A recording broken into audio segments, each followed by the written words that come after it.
because that's kind of important for what we do here. Robert Rayom, thank you for joining us, and we really appreciate you being in our chat room for the first time.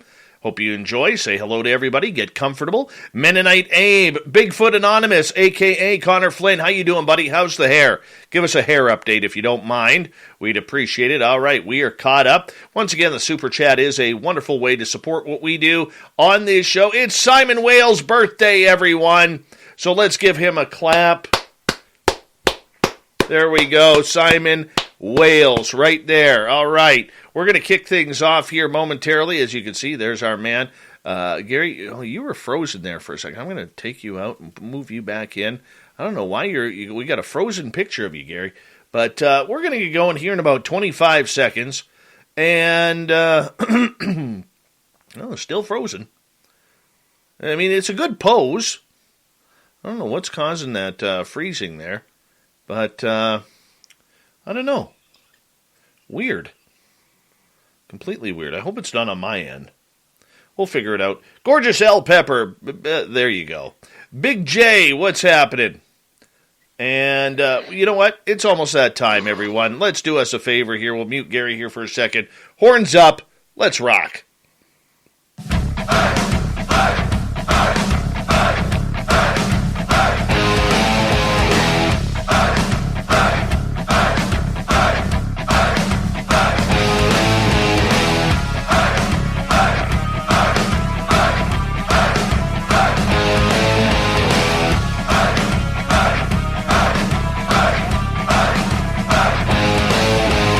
From the mountains of central British Columbia to you listening around the world, this, my friends, is Spaced Out Radio. I am your host, Dave Scott, sitting in the captain's chair of SOR headquarters. We welcome you to tonight's show on our terrestrial affiliates around North America, digitally on TalkStream Live, Revolution Radio, and KPNL. All of our archives are free. Go to youtube.com/Spaced Out Radio. Do old Davey the favor, hit that subscribe button.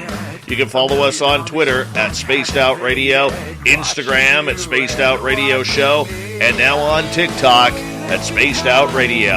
Our website is spacedoutradio.com. We have a plethora of features for you. Rock out to Bumblefoot, read Shirky Poo's Newswire. Check out our swag as well. Tonight's show is brought to you by Chive Charities. Help make the world 10% happier by visiting Chive Charities today. You can find them on our website. We got a power show for you tonight. Gary Voorhis comes in to talk about Tic-Tac research. Hour 3, we got the Swamp Dweller. Fedora John is back with the UAP report. Shirky Poo's got the news and the thought of the Dave. So let's get going.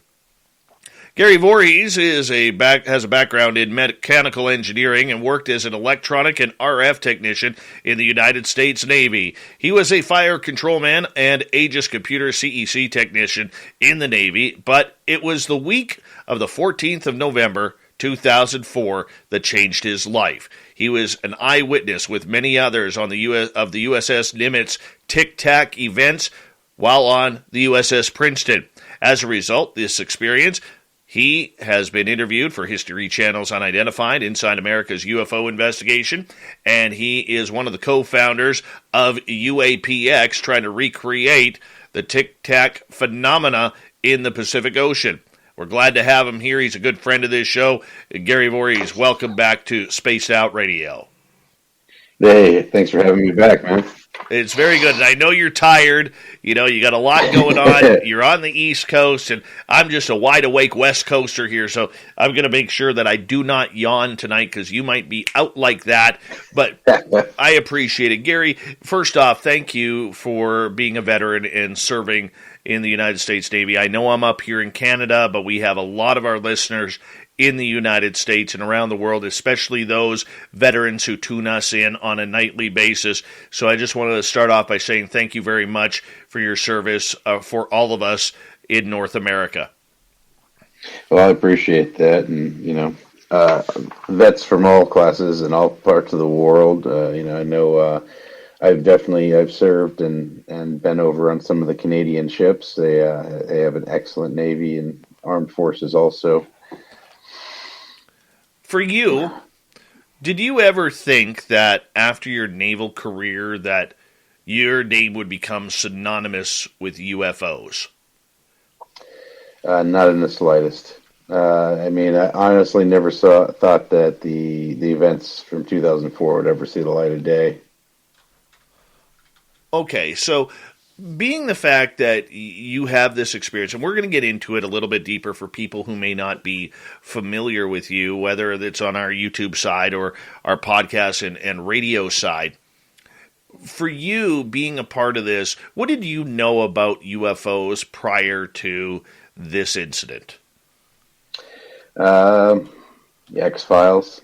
I wasn't really too into like UFOs. I was more into sci-fi, things like Isaac Asimov and tech-based sci-fi.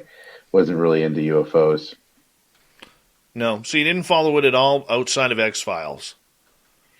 Not really, unless it was a good story. Almost every one of my favorite science fiction shows would always eventually have a UFO episode, but prior to 2004, it really wasn't a hobby, or I really didn't think about it too much.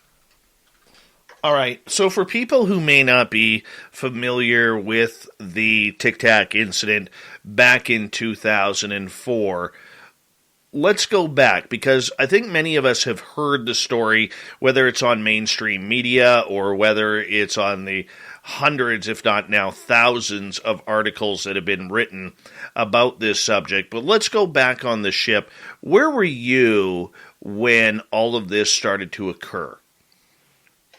I was bouncing back and forth between my duty station underneath Combat Central in the computer room, making sure all the mainframes are running properly, to up in Combat Central, where all the displays that have all the Aegis data and all of the Spy 1 Bravo data on them.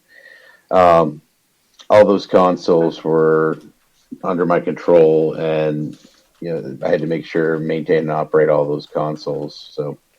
Then the OS technicians, like Senior Chief Day, they were in charge of actually sitting in front of them and staring at their screens for their watches. Okay, I don't think you've ever been asked this before, because, I mean, we look at you now, you're a mid-40s guy, much like me and many others out there who are listening. How old were you at this time when you had this position?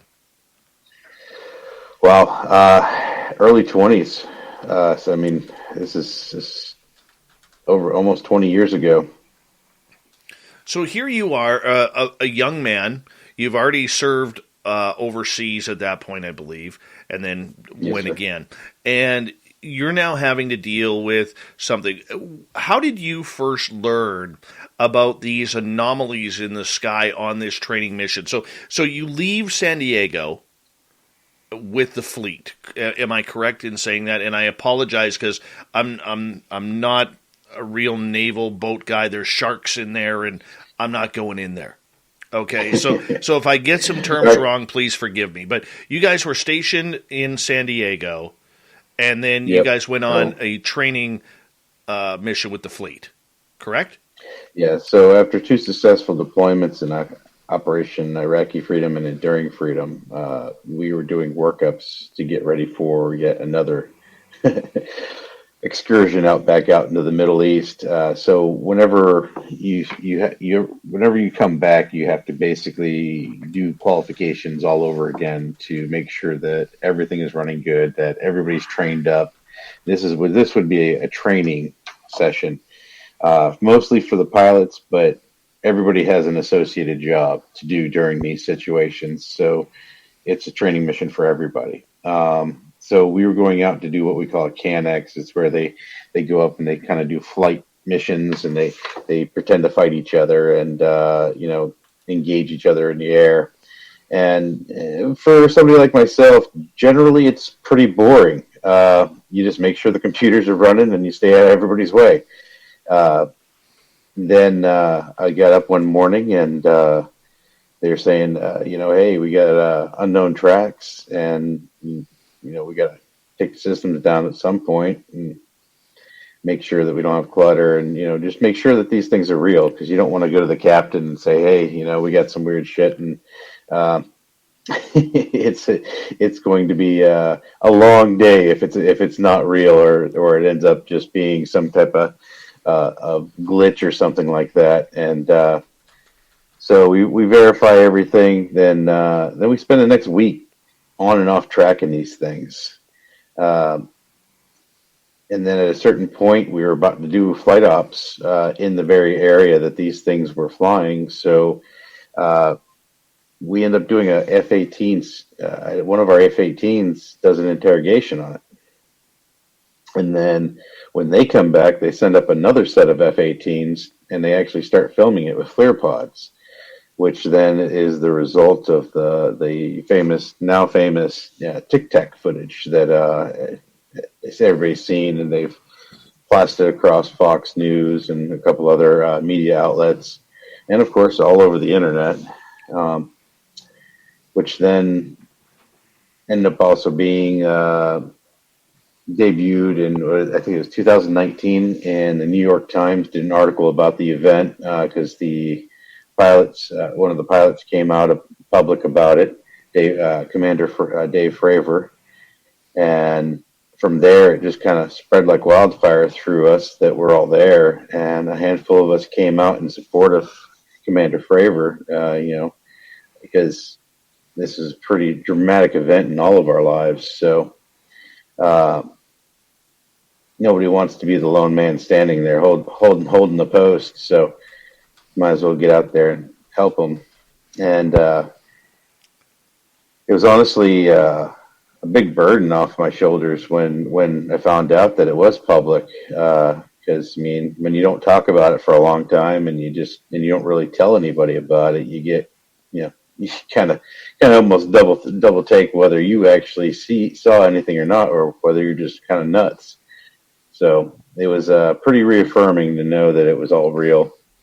But as a result of that, the United States Navy and the DoD have admitted that these videos were real, and that there is UAP, resulting in, just this last year, them briefing Congress that UAPs are actually a real thing. I want to ask you about the radar on this, and trust me, I'm nowhere near a radar expert or anything like that. But when you were witnessing, and your team was witnessing these objects on the radar, could you see them blipping in and out, or could you see which direction they were coming from to see if they were some sort of potential human incursion? From what we could see initially, which is why it wasn't really like a run over and engage them situation, is they were coming due south at about 100 knots, basically kind of going from Guadalupe down to Catalina, and from down the channel down to Catalina, and they kind of would appear, and they weren't going very fast, but the altitude was what was a little bit concerning, as they were at 28,000 feet or so, but they were only doing 100 knots. That's pretty out there. You don't see too many objects rolling around at 28,000 feet doing that slow of a speed, and after we didn't really see anything spectacular until after the engagement of the F-18s. At that point, pretty much all hell broke loose with these things. Do you think that they were teasing you and playing the game, if we could call it a game? Well, for me, I don't think they were playing at all. I don't even think they were teasing. I think they were just directly reacting to a outside stimulus presented to them. Personally, I don't think these crafts were manned. I think they were AI or some type of drone. And I don't mean a drone from the government. And I have no idea. And I only don't think that it's one of ours because of just the way that it could fly. I mean, it had no flight profile. It had just about zero, a uniform heat signature, no engines, no flight surfaces, no wings, no propellers, and somehow it could stay up in the air. So these things are kind of not conclusive to, anything I know that we have. Are you of the belief, now looking back at this, the last almost 20 years here, 18 years for you, that these are of non-human descent or creation? I'd say I'm still 60-40 on the fence with that. 60-40, not of, not Earth-based technology, and 40% giving us some possibility that we could have developed something like this, through whatever means necessary. Now, but when you say we developed, are you talking the United States Black Projects? Are you talking China? Are you talking Russia? I'm just talking about Earth, period. Because we have no way of knowing what kind of programs are going on all around the world. So I'm just talking about human technology in period. Because when it comes down to it, we got some serious issues going on when we have crafts like these just traveling all over the place without any type of checks or balances. They outflew our best machines. That's kind of concerning. F-18s are still pretty top notch even now, even with the F-22s that are out.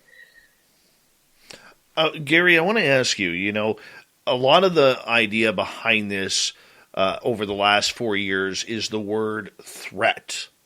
And this has been a key argument through this entire phenomena that is going on. My question to you regarding the threat narrative that has been pushed well into Congress, the Senate, the media, at any time during that incident, were you guys threatened by these craft? No, I won't sugarcoat anything like that. I think the threat comes from the fact that we have no way of protecting ourselves from these objects flying through our airspace. It'd be like if you had some type of creature running around your property, like say Bigfoot came in there, but he was impenetrable and bulletproof, and you couldn't catch him. And you decided just to, every once in a while, just run through your yard and take a big dump on it, or run away. So it's really just a situation of not being able to control our own airspace. And if the 40% is right and it is Earth-based technology, that's a bad thing for everybody that doesn't have that technology. No, and I understand that, especially if it's not American property. Yeah. But I will say, though, there was never a time I felt like I was an immediate threat during the entire incident. So there has been other incidents like this that have come out since then, on the East Coast, again in the Catalina Islands area, where allegedly one of these Tic Tacs hovered about 60 feet above a helicopter deck of one of the frigates. Would that be considered a threat?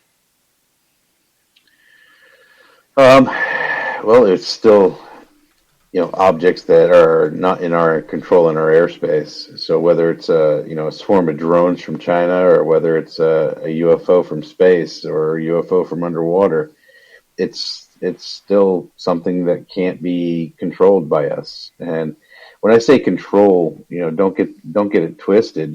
I'm not talking about, we can't dominate it. We just can't stop it. It just, not like, you want Russian MiGs just flying across the United States or flying across Canada.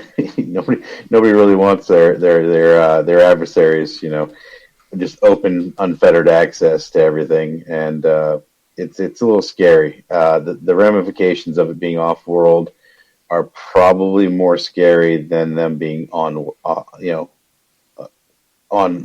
Earth. What do you want them to be?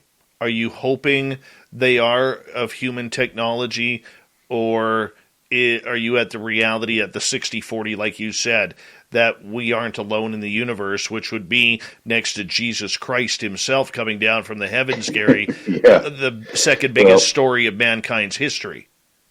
Yeah, that's honestly, if it is off-world technology, I honestly, truly in my heart, deeply hope that it is a situation where we're just a protected species of some type, or some situation that we're just, protects us. Because don't think that for 1 second we would stand a chance against anything with this level of technology if they decided not to be friendly. So you're hoping it's human?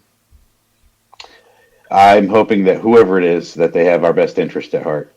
Because if it's our government, well, we got a lot more problems than just a crappy. Or if it's the U.S. government, we have a lot more problems than just a crappy president. Try living with our prime minister up here. You don't want that. You do not want that. That's all I'm saying. So can he tell what day it is? Because if he can tell what day it is, he's already got one up on ours. Well, he can't count. We know that because, there's like 50,000 semi-trucks heading to Ottawa right now, and he counted 12. So, well, it's not good. Yeah. Anyways, moving on from the political side of everything, there was a lot of talk about people getting, when these Tic Tacs came around, that they were ordered below deck. Trying to limit the amount of eyes who could actually see this. Is that how it works in this situation? Well, I think that's yes and no. So when we did go to flight ops and we were currently engaging these objects, we would go to something called general quarters. Now, general quarters is a battle stations. It's where you go where you belong on the skin of the ship. All the hatches are batted. Everything is tightened down in case of imminent attack. You got to remember, we have no idea what these are. Period. I didn't feel like I was ever threatened, but you just don't know what they are. So you just get ready, just in case something does happen. And so in that situation, nobody would be above the skin of the ship unless there was something wrong and they needed to go up above. A situation where we would be on the skin of the ship when we were at general quarters would be like an imminent boat attack or something of that nature. Say the bridge sees a small craft coming in. We would then order a team of people with 50, 60 cals, or we would man the mounted weaponry on the skin of the ship. So those are situations we would be outside. But in this situation where it was completely an air conflict, we would all be in the skin of the ship. We got just over 90 seconds to go here before we have to go to break. At the bottom of the hour, Gary Voorhis is our guest tonight on Spaced Out Radio. This has brought you into a whole new realm of life. And in the next half hour, we're going to talk about UAPx. And I know we can't go into a lot of detail because there are some NDAs that are signed. But for you, Gary, at what point did you realize that this story was coming to fruition again and that you would have to make the decision to step up and speak about this? When I was asked by my shipmate, he told me about Commander Fravor coming public with it and that he was coming public to support him. And once I just verified that I didn't have an NDA and that my wife was at least somewhat comfortable with me doing it, I went ahead and went full steam ahead. What did your wife say when you told her this? She's not real big in UFOs. She supports the crazy idea, all my crazy ideas. So I got lucky in that aspect. No, I understand that. We got 30 seconds, but this is kind of cool. When you told her that this is what happened in 2004, you were part of this. What was her reaction? She didn't really want to talk about it. She's of the she believes me and everything like that, but doesn't really want to discuss the possibility of off-world life. It's scary for a lot of people. It is really scary. All right, and on that note, I appreciate your honesty and your candor there. And I've never heard you actually say that about your lovely wife. So I appreciate you sharing that with our audience. Gary Voorhis is here. When we come back from the break, We're going to learn more about the TACs. We're going to learn more about UAPx and the science behind UFOs. We're going to grill the bearded wonder that we call Gary Voorhis. And then later on in the show, we're going to talk about helping veterans cope with their issues. We'll be back on SOR.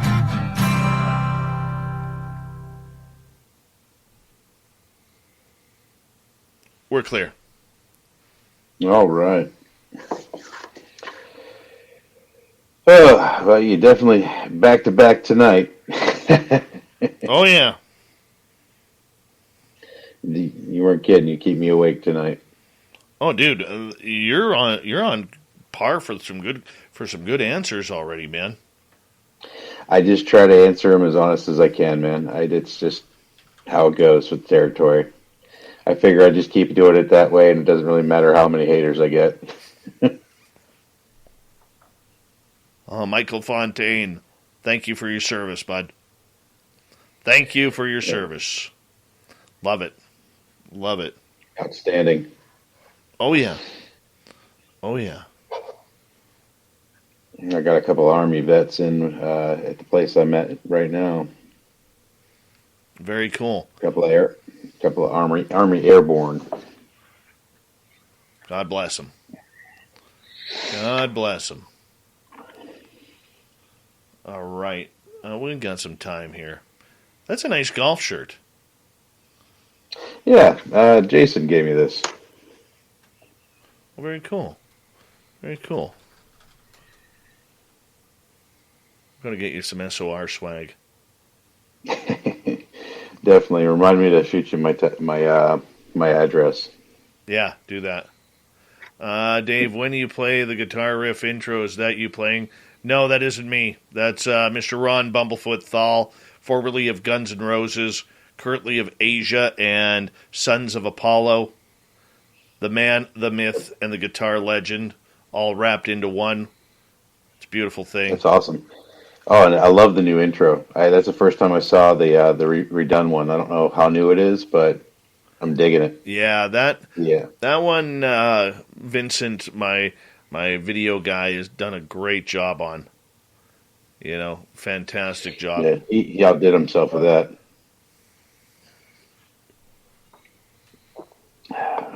Those words by Reagan, they're just way, way too powerful and very underrated to what we are talking about today. You imagine if he said that speech in today's world with what we know, or what's been known to the public? Well, most likely he'd be canceled. Cancel culture. You never know. Yeah, I get irritated with that stuff. Yeah, me too. Me too. One of my best friends growing up was a Nuke MM Sherry. Why Navy? Me? My grandfather was 32 years Navy, senior chief bosun's mate. I grew up on sea stories. Oh, really? Yep. Not me, man. If I would have got in, it would have been Canadian Air Force. We're all combined with the Canadian Armed Forces, where they're not segregated units. But that's where I was going. Yeah, I thought about the Air Force, and I'd actually went into the recruiting office, but we'll just say the particular attitude of the recruiter at the time was a bit disconcerting to me. So I just all right, now let's go to the Navy.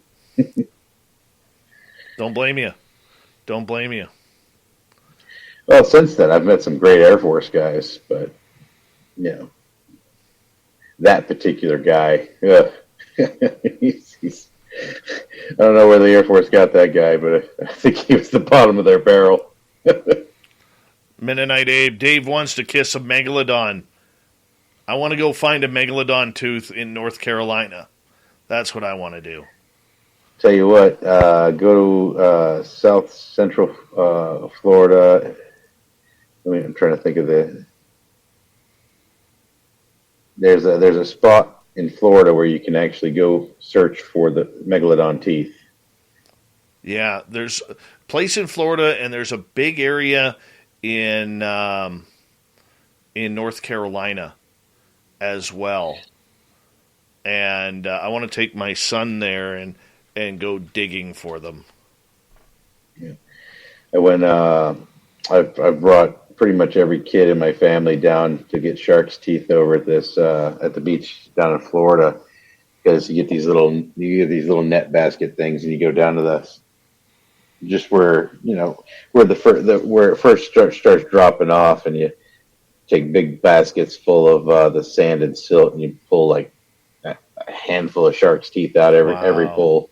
Wow. All right, we got 10 seconds. Thank you to Simon Wales and Smithy and Cat Chaser for the super chats. It really supports what we do on this show. Here we go, everyone.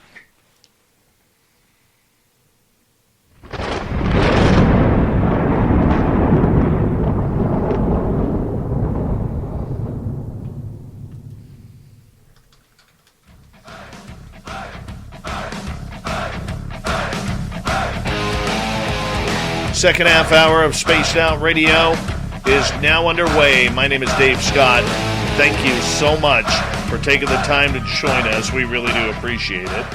I want to remind you that if you missed portions of this show or others, check out our free archives at youtube.com/Spaced Out Radio. Do me the favor, hit that subscribe button. Our website is spacedoutradio.com. We have a plethora of features for you.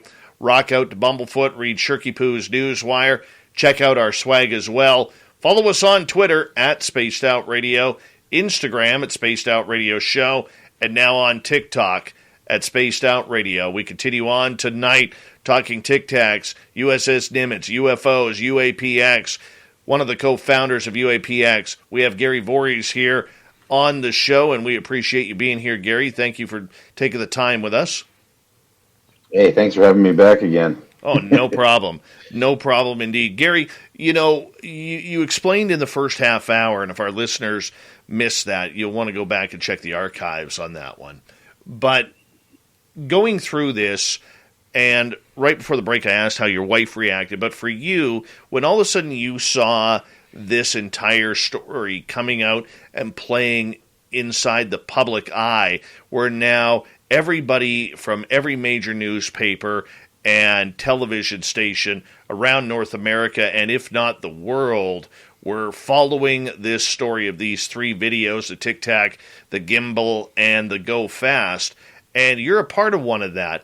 I mean, at what point did you say, I need to get involved? I know you mentioned that you had to check with your NDAs, but at what point were you convinced that you had to be a part of this for the sake of just letting the public know?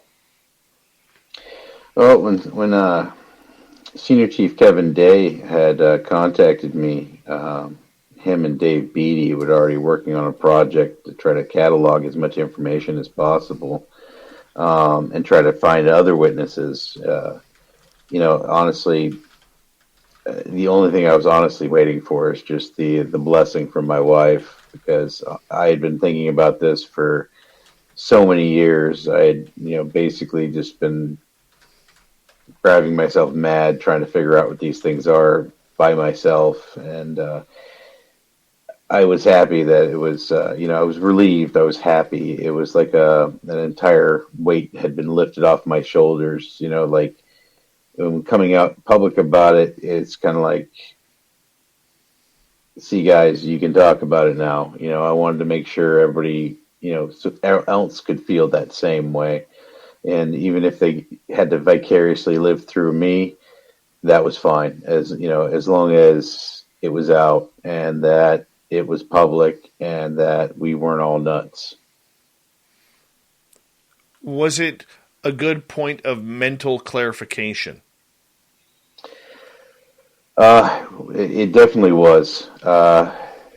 When a publication like the New York Times comes out with something like this, it's vindication. This isn't the Sun magazine here in the States or a tabloid magazine, where it's, baby with 5 heads born, and then oh yeah, and a Tic Tac.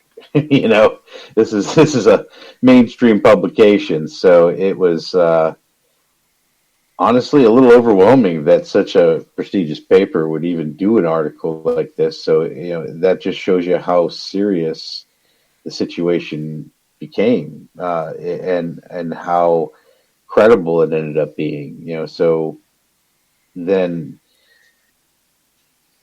the vindication itself is just was everything. That's it. It was everything. Just being vindicated.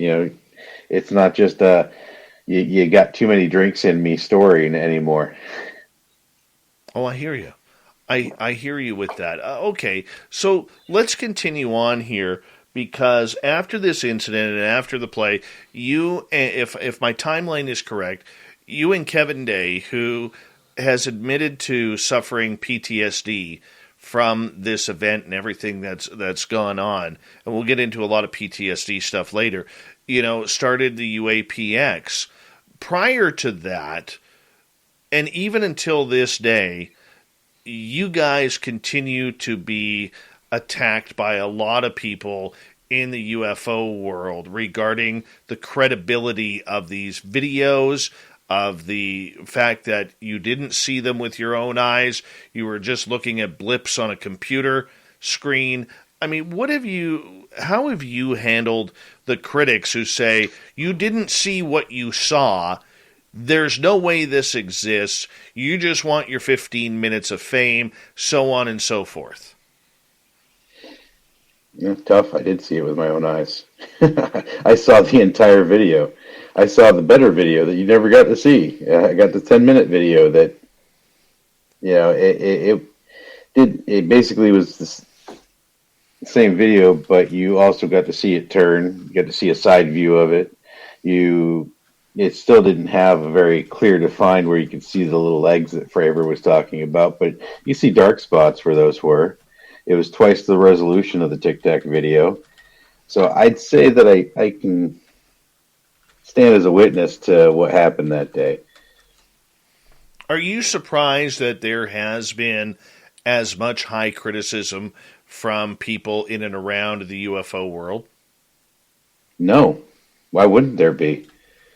I mean, this is an extraordinary thing. It's something that, unless you personally witnessed it, it's just like, how I deal with any phenomenon that I've not witnessed.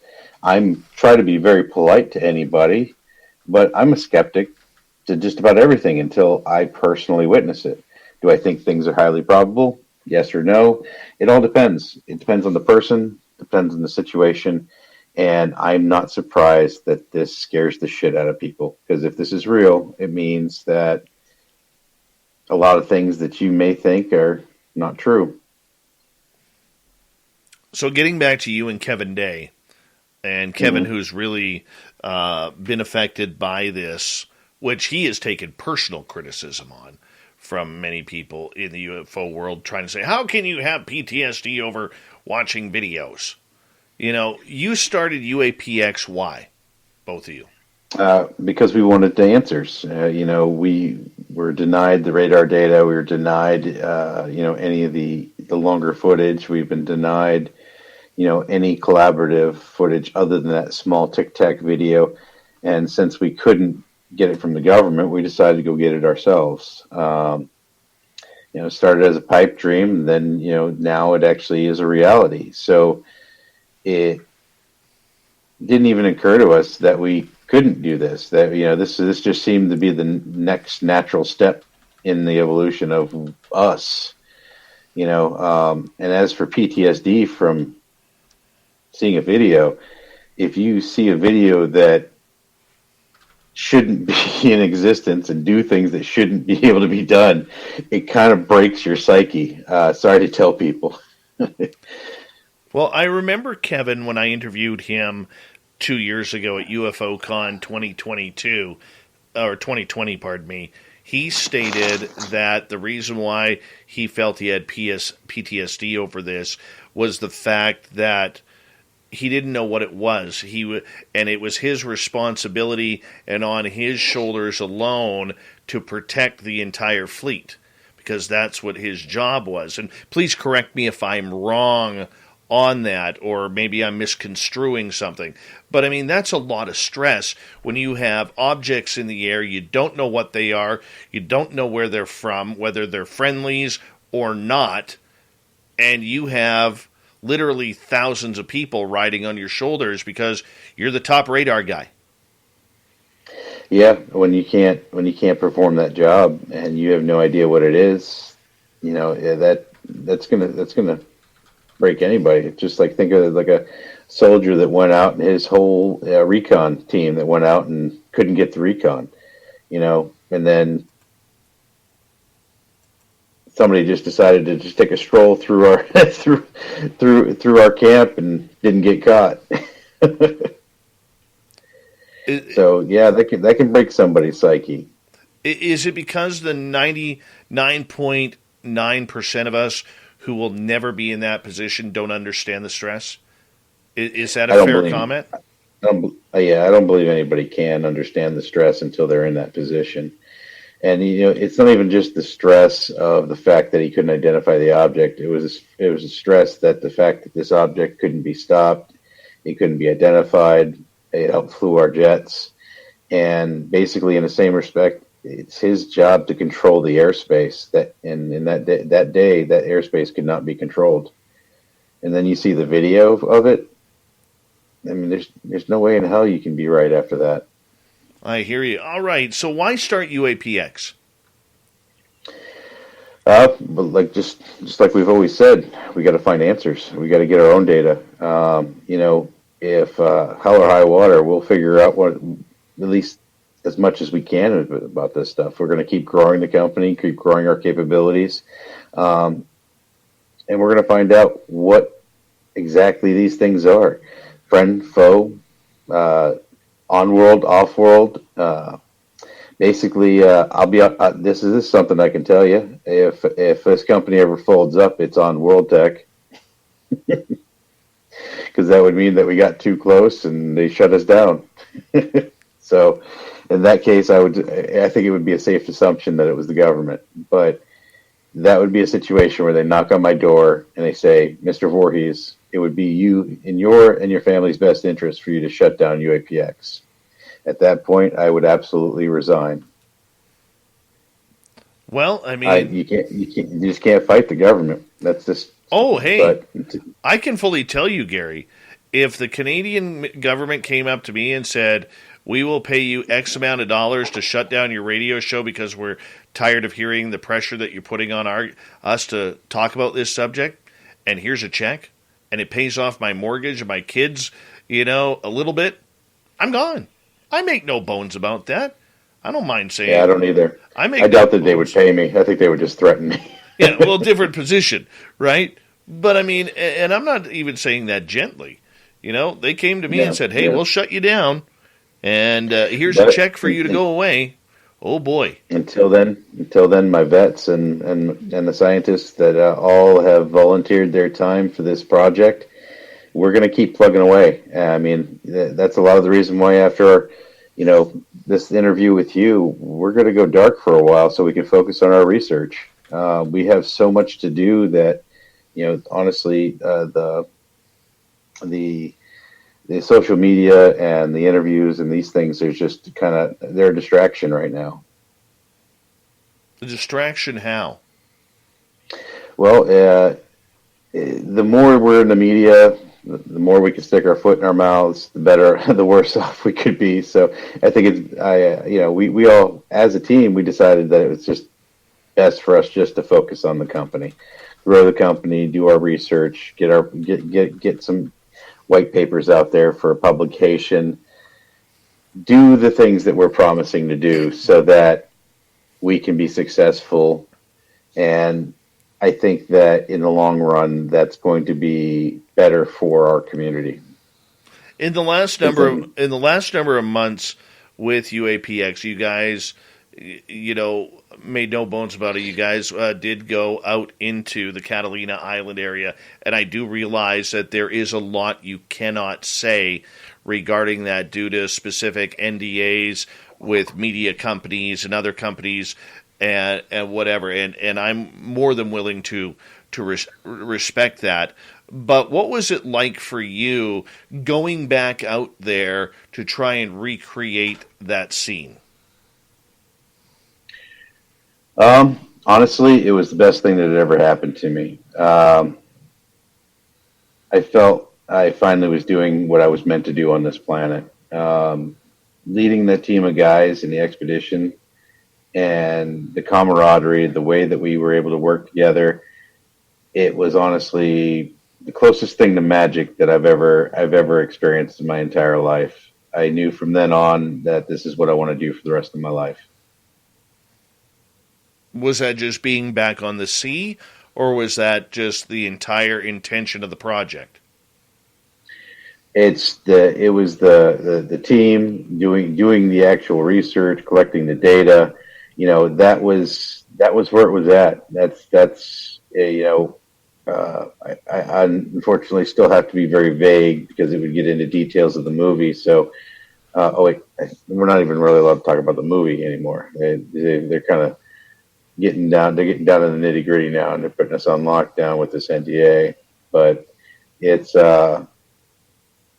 it was an amazing experience that I can't wait to go out and do again. For you, I mean, a project like this never goes without some sort of controversy, and with all due respect, I do have to ask a couple questions regarding this. You parted ways with a few people over the last number of months regarding differing opinions and everything. I mean, how has that affected what you guys have done? Because some of it was very public. Well, the stuff that was very public, that was initiated by me. I particularly had a very, very, very strong distaste for a particular person that was in our company. And I didn't agree with actions that he did. And from then on, I then went to the rest of the company, and they agreed, and we removed him.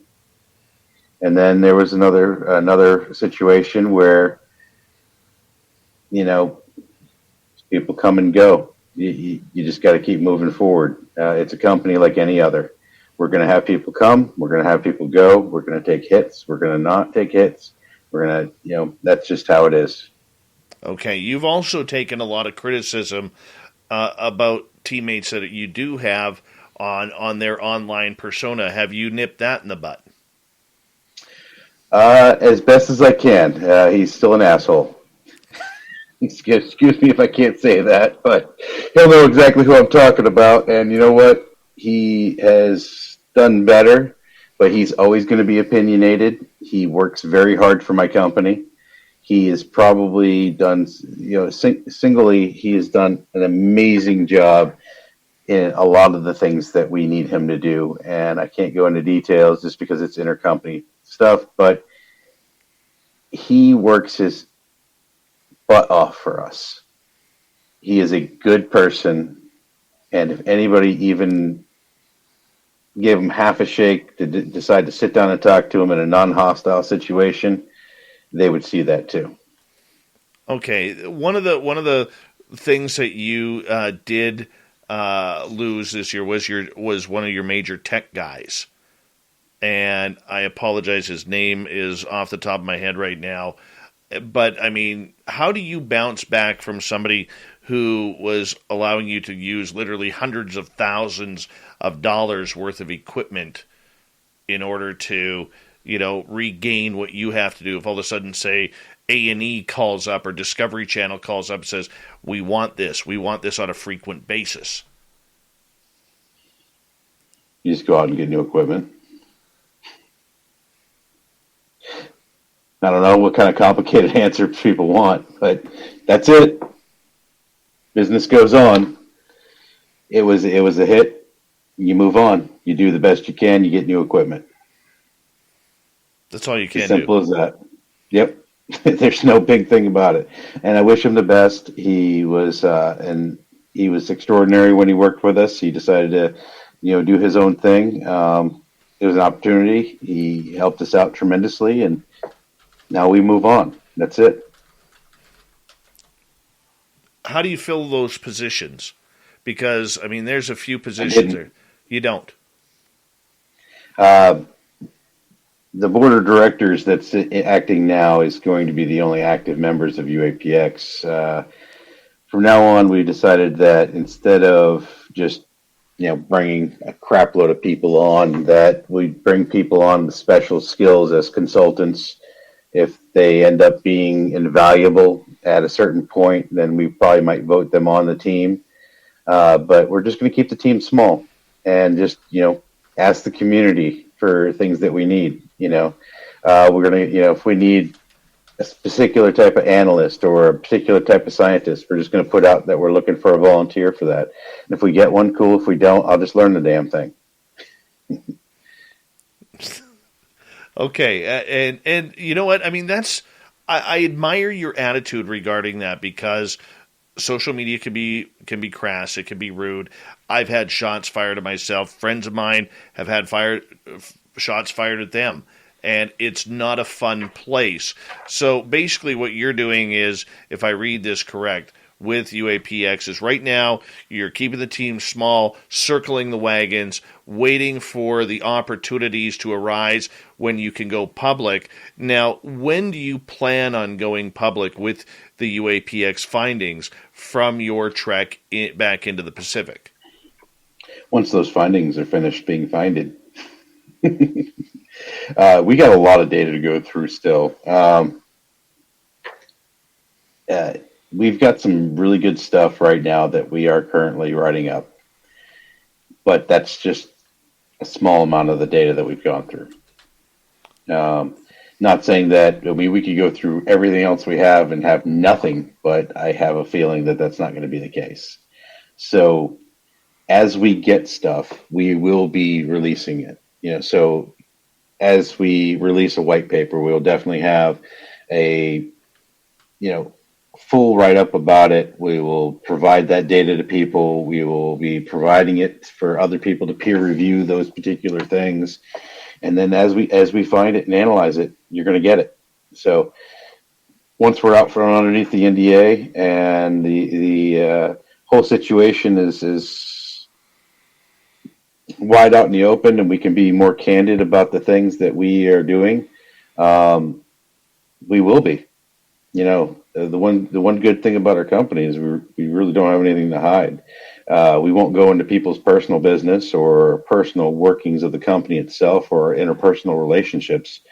But honestly, that's just how businesses are. I don't expect you to tell me about, the sound guy you fired 2 years ago. So, that's kind of how it goes. I don't know if there was a sound guy fired. Sorry if there was. That was a hypothetical. So, but, the background is just the background. It's what we produce that's going to be important. And it's going to be a long trip, and it's going to be a good trip, and we're all going to go to do it together. We're going to need a lot of help. The kind of money that we're going to do for expeditions, unfortunately, doesn't come from Twitter, but the kind of money that does run our everyday operation does come from Twitter and people that support us. So in that respect, we may not be doing any more interviews, but we will still provide, I still will be available on Twitter. We have a Discord channel, so we're still going to make ourselves available to the public to talk to.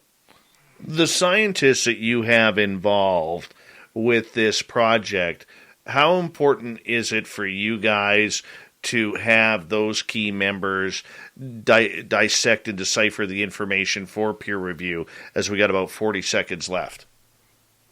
Well, it's very important, because eventually I want to sit in the auditorium while they get their Nobel Prize. So it's very important to me, because I really want to make sure that their reputations stay intact as very well-respected professors. All right, my friend, I'm going to get you to hold on right there as we are going to go to break here at the top of the hour as we have our good friend Gary Voorhis here on Spaced Out Radio, UAPx, UAPs, and so much more when we get into hour 2. We're going to get into the experiences, what it's like to go through this process. There's a lot he can't say due to NDA, but I think we'll be A-OK with the questions we will ask this crowd veteran when we come back on the mighty SOR.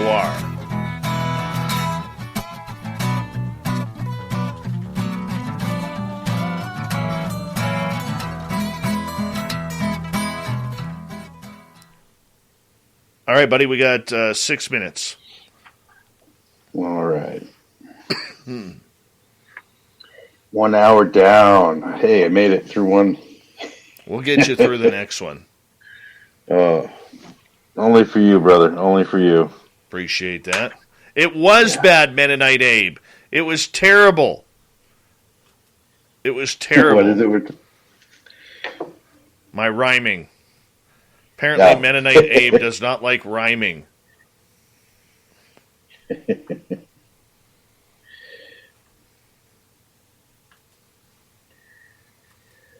So you guys getting a lot of snow up there?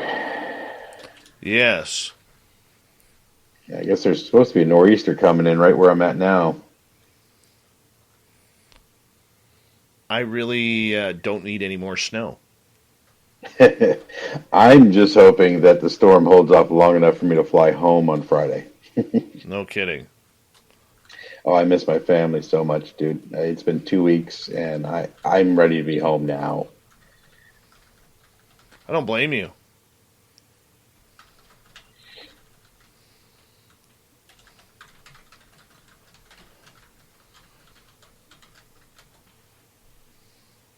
All right, sorry. All the time during the break, all of a sudden I'm imploded with messages from listeners.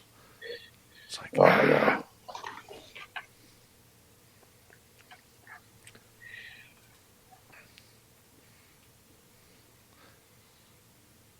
Well, hopefully, I'm answering things better than most people thought. But I'm sure it's still not good enough because I know.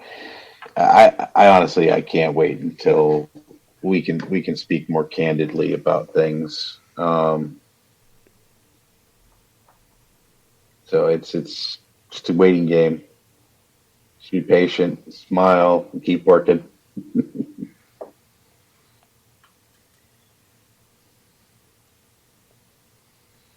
But I am full time doing UAPx now, though. I don't work a day job anymore. oh, really?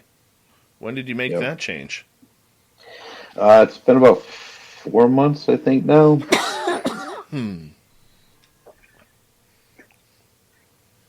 Mostly, I got let go from my company, so made the jump easy. Yeah, been there, done that. Yep. No longer a cable guy. Guess we just got too old and a little too ornery.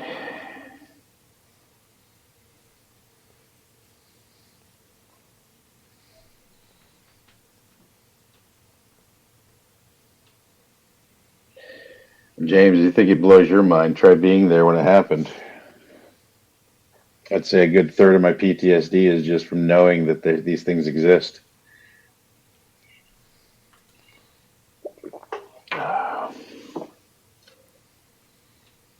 I like UAPx. I like the way it sounds, and it's actually UAP Expeditions, Michael. Is Michael W. Hall still involved?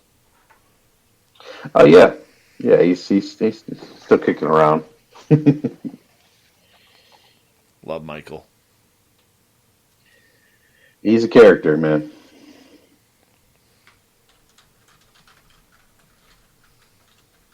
Hey, John. Good to see you, man. Thanks for showing up.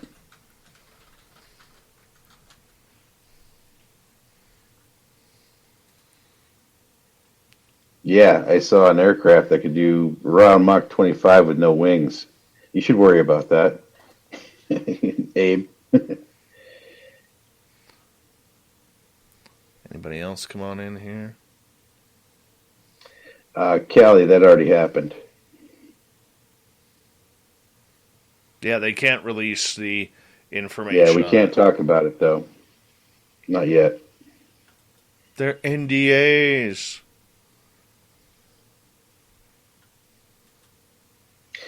And I know a big question I definitely get a lot, and that'll be for the internet-only guys here. How long until we go back on? We got 2 minutes. All right. So a lot of people are asking us, especially ask me a lot lately, what happens if we do get actual disclosure? Well, then we get a lot more money to do the work that we're doing now, and we get to actually study them openly. So that's what happens if we get real disclosure, because unless they're going to come out with I have a feeling that the government just knows a lot more characteristics about these things and has a better idea how they work. Other than that, I have a feeling that they don't know a whole lot, at least not the surface government that we all know. If there is a deep state, they probably know more, but I don't think you'll ever get the deep state disclosure that we want. We got 1 minute here. Uno momento. All right, got any more questions? Hurry up and get them in. Mm-hmm. Then I'm going to ignore you again while I talk to Dave.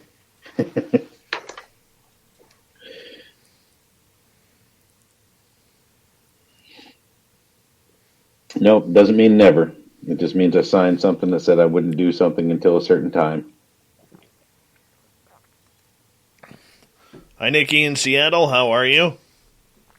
Big thank you to Cat Chaser, Smithy, Simon, Michael, and Dry Toast, the best name in YouTube for the just best name of YouTube. Fuck it. And appreciate the super chats, everyone. And we're going to kick off the second hour of Spaced Out Radio coming up here. Like 5 seconds. 4 now. Polo, if that's true, that'd be really fucking cool.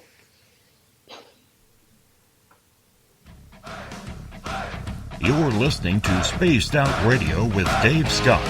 Follow Dave on Twitter at Spaced Out Radio and on Facebook, Spaced Out Radio Show. Here we go with the second hour of Spaced Out Radio tonight.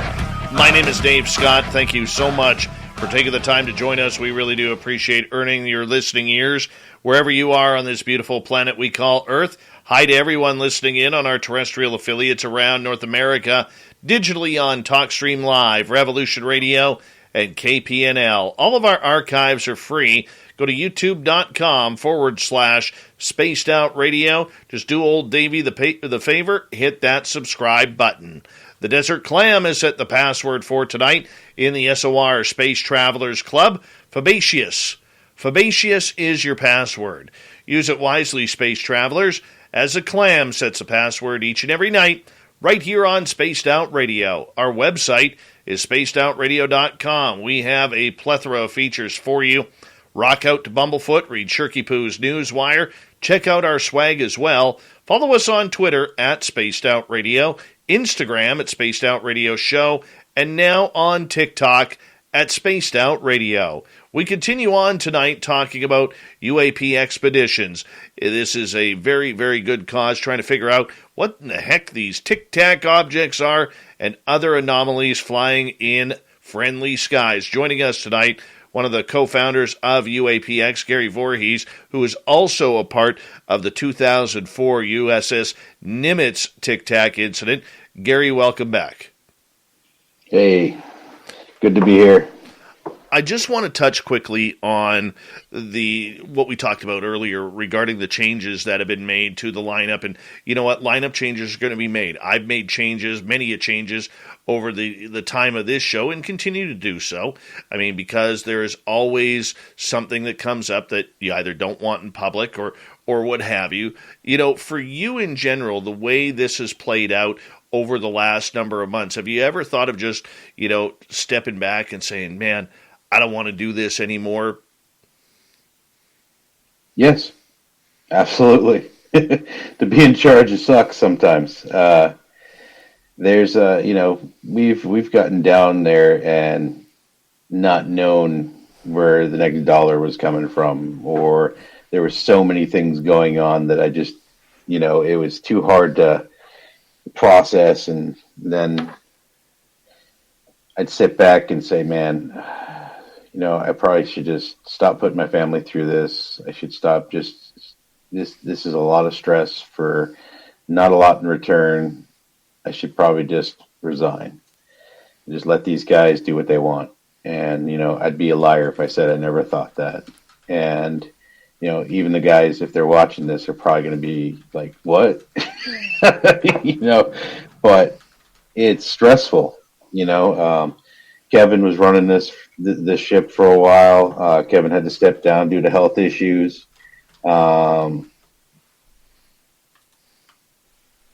These things are stressful.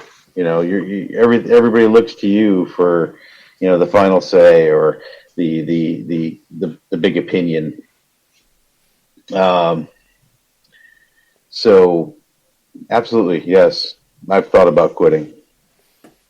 Okay, so the fact that you continue on and you've had to deal with a lot of drama and arguing both behind the scenes in private groups and online and things getting leaked, things that aren't supposed to be leaked, and rumors and everything, how do you keep it together to keep the focus on what's going on? Because there was a lot of heavy type of rumors and words, some combative, some not so combative, some big questions, credibility questions that have gone along with this. I mean, that's a lot on one's shoulders. Well, when it comes down to it, those negative opinions about you only have as much control as you let have over you. Things can get overwhelming sometimes, and yes, you might have these negative thoughts of, giving up and, just packing up and just living the simple life, flipping the channels and doing nothing. But when it comes down to it, that's not who I am. I don't really care who calls out my credibility. Show me your proof. Show me your rock solid proof. Show me why you think, and I'll sit down and talk to anybody. I've proven that in the past. I sat down with Mick West. I'll sit down with anybody. I'm not going to sit down for a witch hunt. I think Lou had to deal with the same stuff, except on a much larger scale. For us, our vindication is when we're successful. Right. Our vindication will be when we've contributed. When we've finished analyzing all of our data. If we have something that's super amazing, I can't wait to watch your faces. If we've got stuff that's, just okay, well, we'll keep getting stuff until your face is amazed. But I'm going to keep at it, and as long as I don't get shut down by the government, and even if it's just me sitting with a telescope and a FLIR camera in my backyard, UAPx is never going to die. So as long as, like I said, as long as I'm not shut down by the government, this will just keep going. I don't care about. Yeah, you have had to battle, though, between agents and producers and financiers and everything along those lines publicly. And how that got out, I have no idea. I know there's been other shows that have questioned a lot of the integrity that kind of goes along with this. I mean, considering you've never run a company before, much like I haven't before I started this show, has it been a live and learn process? Is there regret you have for things that have come out, looking back on it, because hindsight can be 20/20 at times? Yeah, I mean, I'll be honest with you. If I did get some of that 2020 foresight, I probably should have trusted my gut a little bit more and made changes quicker. I think that would have saved a lot of anguish in the future. I know when I first got control of the company, I did make some cuts, and they weren't even cuts for people. I mean, I took people like Dave Beatty off the lineup, which is one of my, he's family to me. So it was just a matter of resources, actual situations of need for these people. They had great skill sets, but we didn't need them. So rinse, repeat, move on. And then the people that we did need that left, well, that sucked. We move on. people that we thought we needed, and I should have gotten rid of way sooner than I did. Well, live and let learn. I'll learn. I learn from my mistakes, and I'll keep moving on. So yeah, I've never ran a company before, but a lot of people haven't. And I'm going to make mistakes, and I'm going to correct mistakes, and I'm going to have information that gets out, and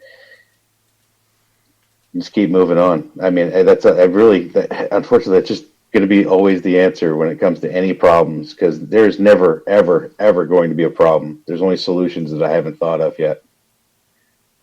Okay, I want to move on because I know we are running out of time here in regards to a lot more I need to ask you in the next 45 minutes. You brought up Lou Elizondo's name and the pressure and everything that he has being, to quote, end quote, the face of the franchise, so to speak, regarding ufology, which, there's been a lot of questions about Lou's credibility, his position as a spy, his position as someone who is an interrogator by trade, somebody who has been a war hero, a patriot. I mean, there's a lot of love and there's a lot of hate for the man. I mean, I know you've talked with him and had conversations about what's gone on. And did you know Lou before he became public? Only in the respect that when he was with Stars to the Stars Academy, and when he was doing the first season of Unidentified, I had spoken to him on the phone, and he's the one that called me to ask me if I wanted to be on the show. And then Chris Mellon came out and interviewed me, and then I speak to him on occasion. He has never done me wrong, and his information's always seemed pretty valid to me. I've got no problem with him. He's working towards regardless of what he is, he's made it very clear he still works government contracted. I don't think he's been. I thought he was being pretty transparent. I mean, what do you think about? Just like with. Well, let me change the subject here. What do you think about the people or the rumors out there, whether it's Mick West or others, who do not believe that he held down a position at the Pentagon, did not run the ATIP or OSAP program, did not run any UFO program, and is basically, just a figurehead that has come out of the woodworks and could potentially be a disinformation agent regarding this UAP subject, because anything to do with government and UFOs, there's a really thick line between the two. Yeah, I think it's hard to prove it one way or another, and you know me from everything else. I'm not going to sling any mud where I don't need to, and I personally think that the man has good intentions and is trying to drive this at least in the direction that we want to. So I say hang on and enjoy the ride for now. If it comes up later on that he was a disinformation agent, well, I mean, how are you going to find out? I mean, how are you really going to know? I mean, just because somebody's opinion? I mean, when it comes down, I think the only thing that really was up for debate is whether there was two different ATIPs, whether there was like a boys club ATIP that he was in charge of, and then, the one that was being funded. I don't know enough about that really to have an educated answer about it. Mm-hmm. Okay, so him being the face of the franchise, taking a lot of the heat that has become the UFO world, do you think it's fair what he has gone through? I mean, you were kind of doing the same thing, Gary, but on a much lesser scale, persona-wise. Yeah. Yeah, he, if he's dead nuts exactly who he says he is and everything like that, which I don't have any reason to believe he's not. The man's taking a lot of crap for us. So no matter what, you should give him a little respect for just being able to take all that crap and continue on doing what he's doing. So, with that respect, I salute him.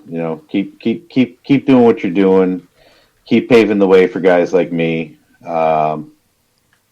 If that paves me as the next insider, I don't really care. Opinions are like, you know what? Everybody's got one. It happens.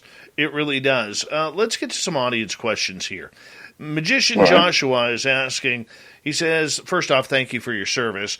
Lieutenant Ryan Graves said at first TIC seemed oblivious. Later, there was a near miss. What do you think the thoughts on their change of behavior was? I think they were directly reacting to the officers flying towards them. So they're flying in to investigate these things, and these things are then reacting to them. They seem they seem to basically mirror their flights at first, and then go off and do what they want.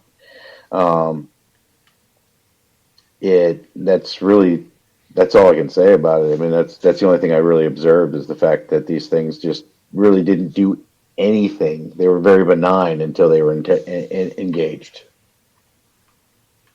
All right, let's go to Kim here, who is asking, now, did you actually see the TIC for yourself, or was this just on video?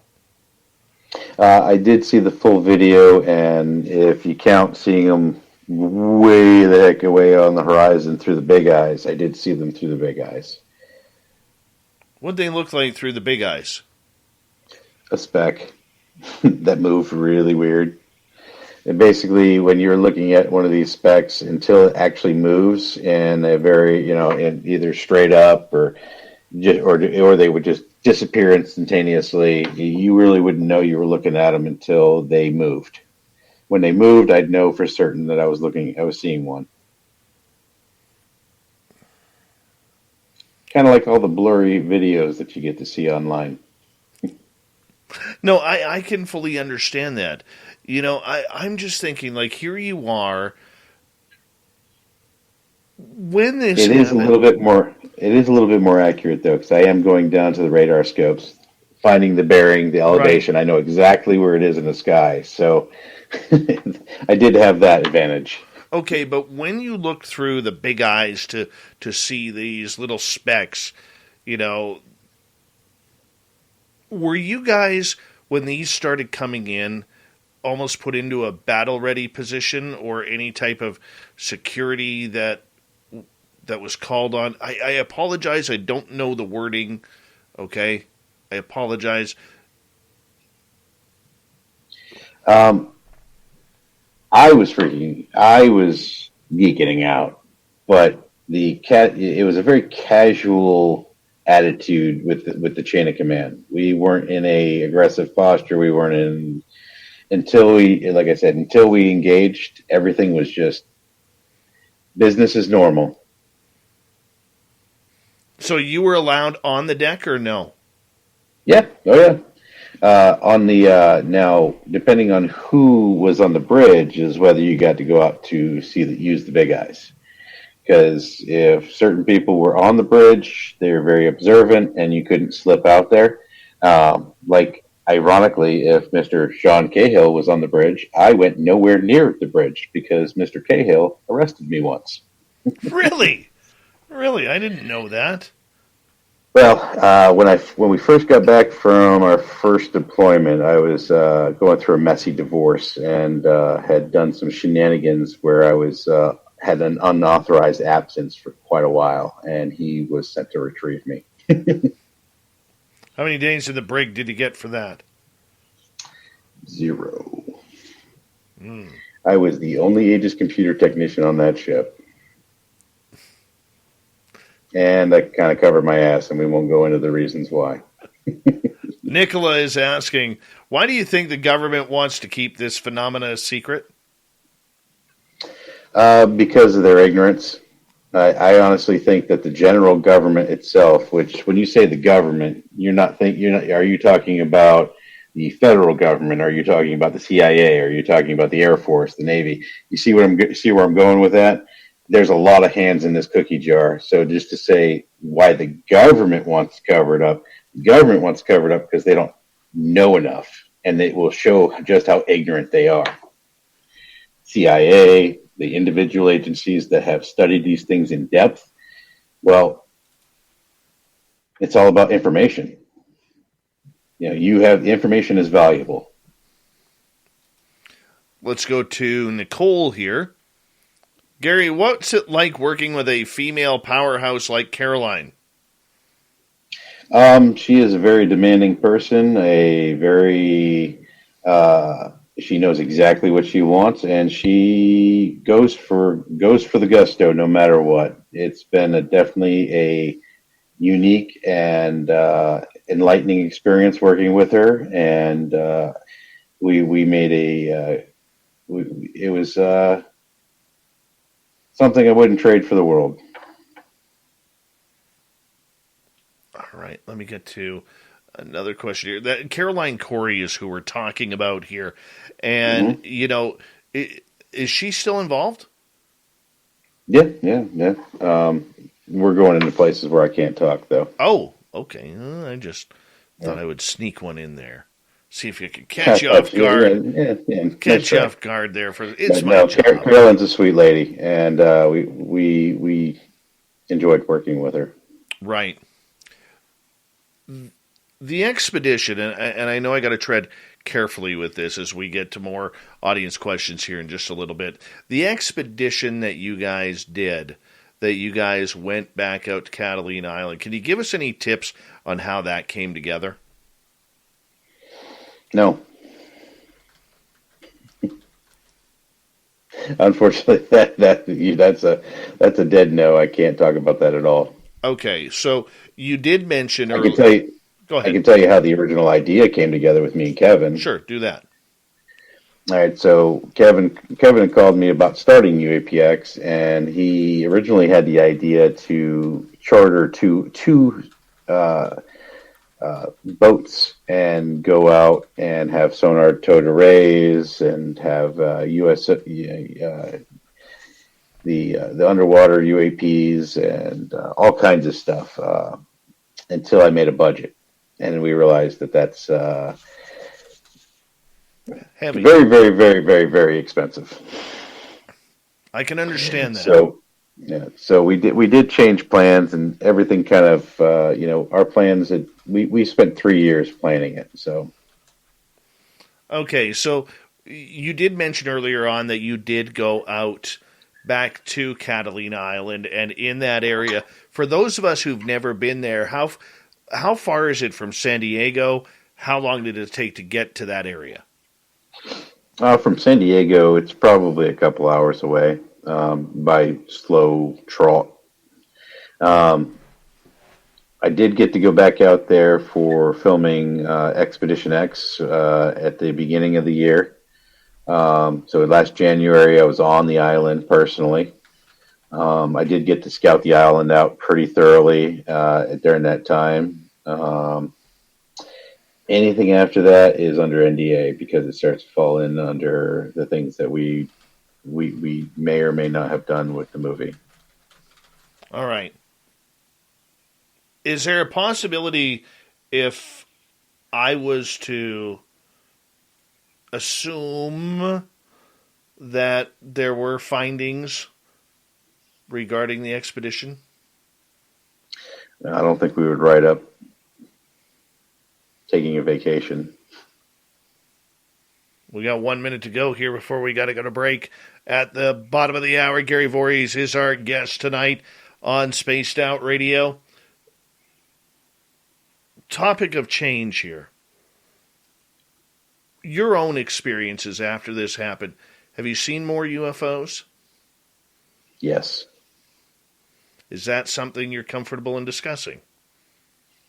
I unfortunately can't because it was under another project and I never expected to see it, but I did. And this was the first up close and personal, not through a telescope, not through a radar, not on video, but I will say it was amazing. And it did look just like the Tic Tac, but round. Interesting. Yeah, and it may be just the angle I saw it at. It looked round, and it could have been a Tic Tac. I'm hoping, but I mean, it had the same coloring, same texture, the way that the Tic Tac glowed from the inside out, and seemed kind of like a universal. Seemed metallic, but not. I mean, it was amazing. All right, let's hold it right there. We got Gary Voorhis for another 30 minutes here on Spaced Out Radio, continuing the UFO UAP talk. Spaced Out Radio continues right after this, so sit back, relax, enjoy, because we will be right back.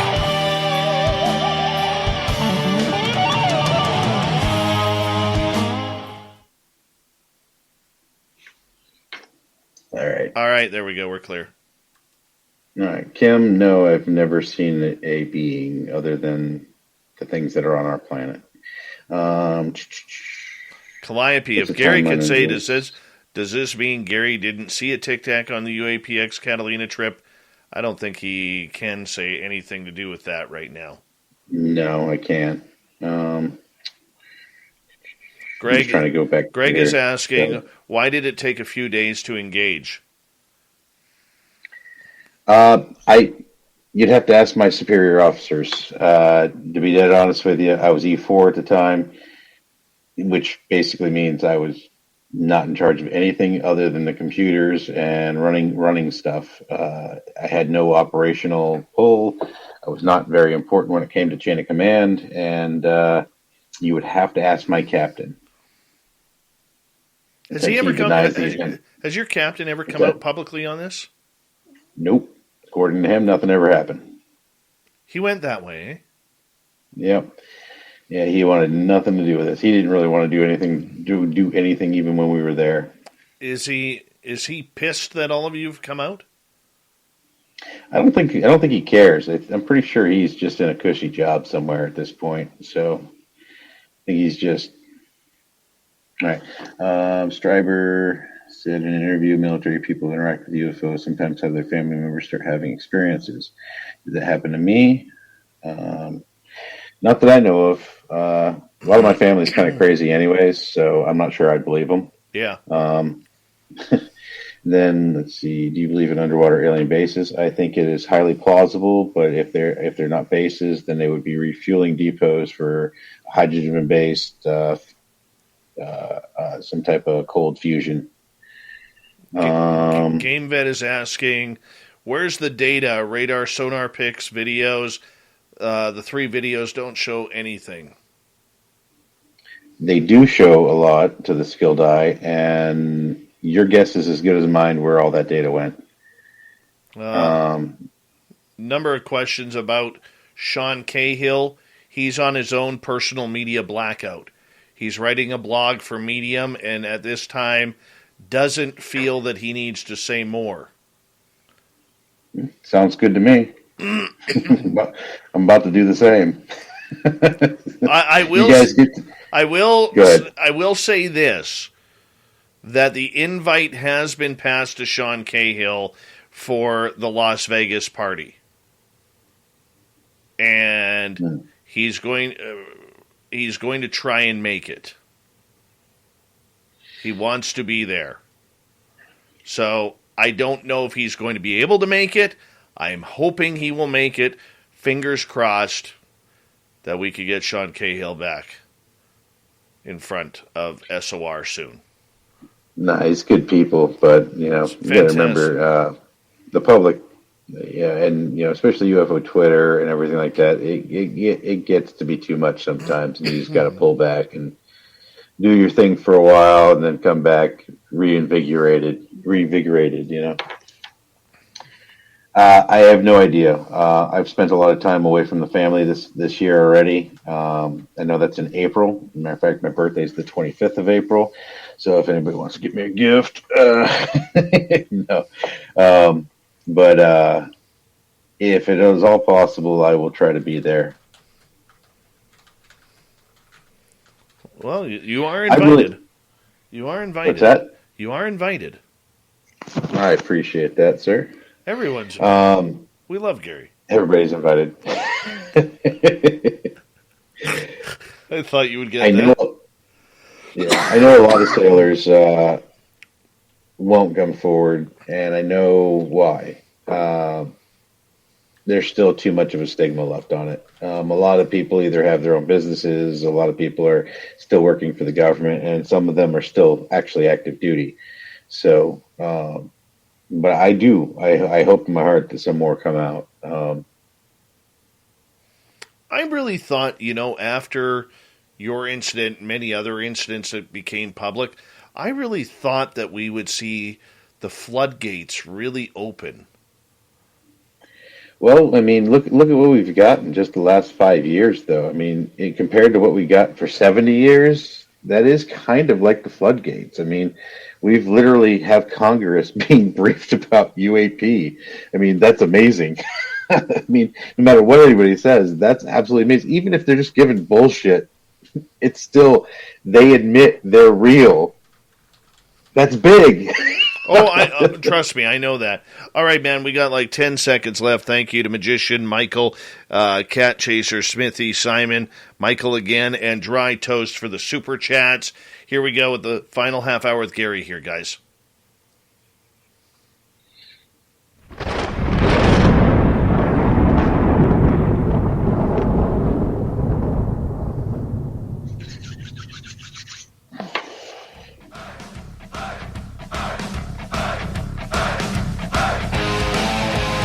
We passed the halfway point of Spaced Out Radio tonight. My name is Dave Scott. Thank you so much for taking the time to join us. We really do appreciate earning your listening ears wherever you are on this beautiful planet we call Earth. Hello to everyone listening in on our terrestrial affiliates around North America, digitally on TalkStream Live, Revolution Radio, and KPNL. Remember, all of our archives are free. Just go to youtube.com/Spaced Out Radio. Just do me the favor. Hit that subscribe button, our website, spacedoutradio.com. We have a plethora of features for you. Rock out to Bumblefoot, read Shirky Poo's Newswire. Check out our swag as well. Follow us on Twitter at Spaced Out Radio, Instagram at Spaced Out Radio Show, and now on Twitter, or TikTok, pardon me, at Spaced Out Radio. We continue on with Gary Voorhis till the top of the hour. UAPx, UAP Expeditions, the U.S.S. Nimitz sighting of the Tic Tac. He was there, and he's got the beard to prove it. Gary, welcome back. Hey, how's it going? I want to start out with a question from John here, who is asking, more words is that they have some kind of hyper-advanced sonic defense tech to obliterate anything or anyone that comes close to their bottom of the ocean bases. Do you think there's ocean bases for these UFOs, UAP? I think if they're not bases, then they'd be refueling stations. The most plethora abundance of hydrogen would be available in the ocean. And since, we haven't really gone in most of it, I think that it would be the best place to refuel. All right, Spaghetti Lee is asking, do you feel that more sailors or witnesses from the Nimitz, and I'll add to that, other events or other ships will come forward eventually? I think I really hope so. I know with the Nimitz encounter, it's hard because a lot of those guys are still active duty. Some of them all hold clearances still, work for the government. At least the guys you want to come forward are in those positions. Maybe as they retire, we'll get more people, and I hope that the stigma goes away, and then that the government actually will let these witnesses come out and talk to us. How many sailors have reached out to you personally? Maybe they weren't part of the Nimitz or whatever, but maybe other, from other bases, other ships, and reached out to you and say, I saw that. I've seen something like that. I'm scared to go public. What's that conversation like? I get emails on the daily, sometimes only 2 or 3 a day. Sometimes I get 10 or 13 a day. But over the entire time since I've come out public about this, I've had thousands of emails from civilian pilots, military pilots, soldiers from Iraq, Afghanistan, people stationed all over the world that tell me their stories, that, you don't know who I am. I'm not going to tell you who I am, but here's my story. And that basically says that honestly, I hold a lot of that as credible stories. But it's for them to, it's kind of like a venting process. If I wish I had somebody for 19 years to be able to just vent everything that I saw. And I'm here for anybody that wants to vent about it. And your confidentiality will always be kept with me. Okay, so these people obviously, of military descent feel comfortable in sharing that with you. Are in those stories, and I don't want to pry too much because those are private letters, don't need to know names or anything along those lines. I can give generalities about it, though. A lot of orbs, a lot of tic tac shaped, cigar shaped stuff, especially in your Europe and in Scandinavia. A lot of cigar shaped objects. Some of them are pretty wild. Some of them aren't, but a lot of them are very similar to the stories that we tell about the Nimitz encounters and like the 2015 event off the East Coast too. So the similarities are a bit eerie in some of these letters. So it's just kind of confirms to me in my mind that we're on the right track. Are you surprised no one from that 2015 has come forward yet? Like you guys did? Or do you think there were tighter NDAs put in place? I thought that's what Graves was from. Well, Graves was a pilot, but I mean, I'm saying other shipmates, people like in your position, except on the East Coast. Yeah, I'm actually surprised that more people haven't come out about it. Or maybe they just don't have as big a mouth as I do. True. That is one large mouth. Let's just be honest here. All right, yeah, I like this question from Apollo. I saw some animations that show the Tic Tac having little feet-like appendages. Is this accurate, or was this completely featureless? All right, so it was reported by Commander Dave Fravor that there were L-shaped appendages coming off the bottom. That was he is an eyewitness. In the actual film, you could tell that there was some type of shadowed area underneath where those appendages would have been, but you couldn't see them in any great detail. Okay. So, do you think, or let me ask you it this way, what is the public missing from the story that they have heard over and over again publicly about that incident? What are we not getting? Probably how much precedence it's been set. Just the fact that we have what we have with this. You have everything I have. I mean, that's just the simple truth of it. And this, we've told you everything we could remember. 20 years ago was a long time, so we've told you everything that we could possibly remember. Now it falls in the government hands if you want to know more about it. So start getting good at FOIA requests. Anybody gets a good FOIA request with some good, get me some information, I'll be pretty happy. So far, all the ones from people I know that have done, they've come back with either inconclusive or they're just not going to give it to us. Have you been asked to testify in any sort of future congressional hearings if they happen? I've been told that I would be included in them, but I haven't been asked to join any of them. Would you? Yes, I would testify in front of Congress. Do you think you'll ever get the opportunity? I really hope so. It would be. I think we would actually achieve something, and if we could at least get, even if it's just the pilots and the more higher ranked people, I would just like to see some open door hearings about it. I want to ask you regarding the public perception of this, because this being a 24-hour society, we take things in, we get offended or concerned, and then we drop it for the next whatever case it is. We're more worried about our image than we are about the world around us. We are more worried about the clothes we wear, the houses we have, the names we choose our children or our pets, than we are about what is really beyond comprehension, like UAP. My question to you regarding this is, do you think the public even cares about this subject? Granted that every time something UFO is on the air or printed in a newspaper or on television, it's always very highly rated.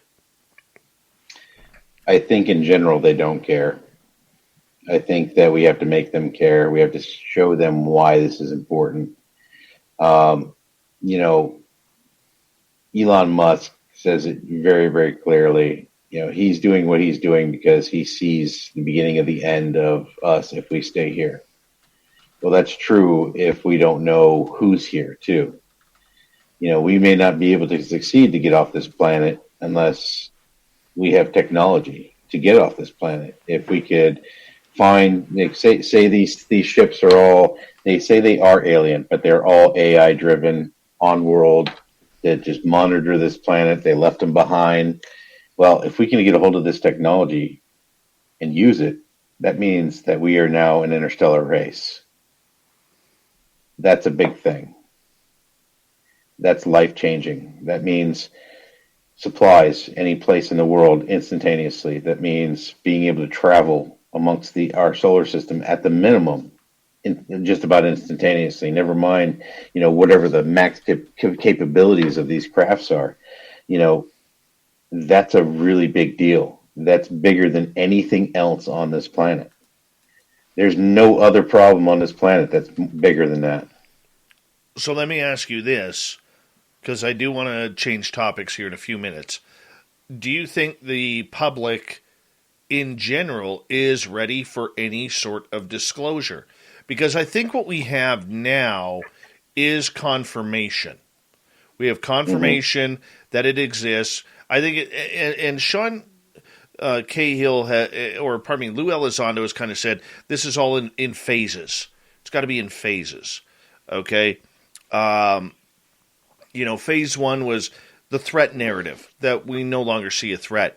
And if anybody was paying attention, midway through last year, we stopped hearing Lou and Chris Mellon use the word Russia or China, which they always did for the first 3.5 years of everything.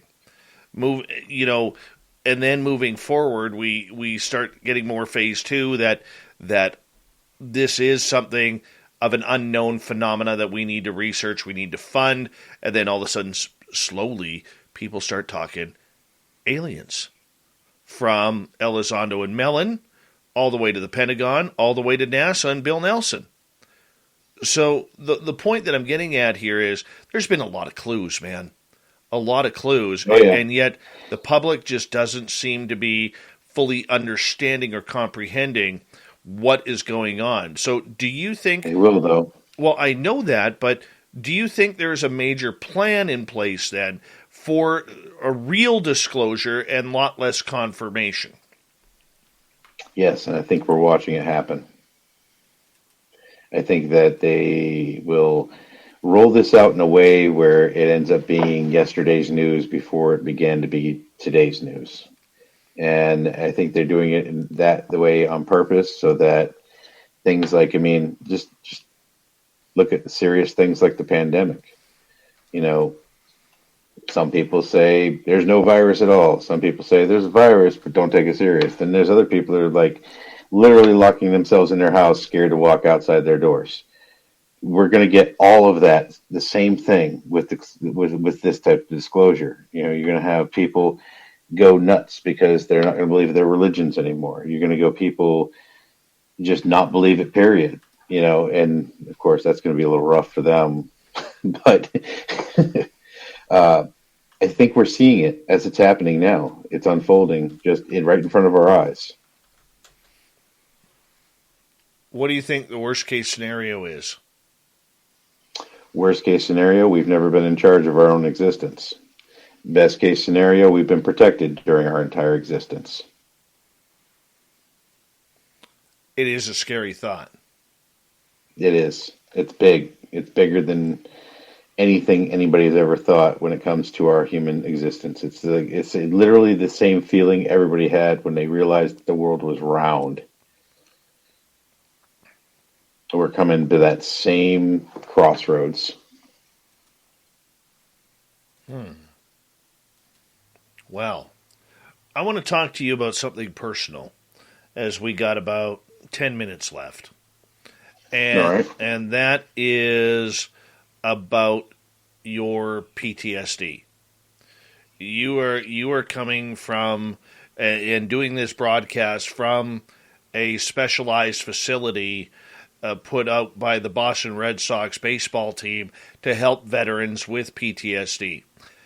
You know, this is a tough subject. Correct. This is a tough subject for you. You know, put the UFO side away for a second.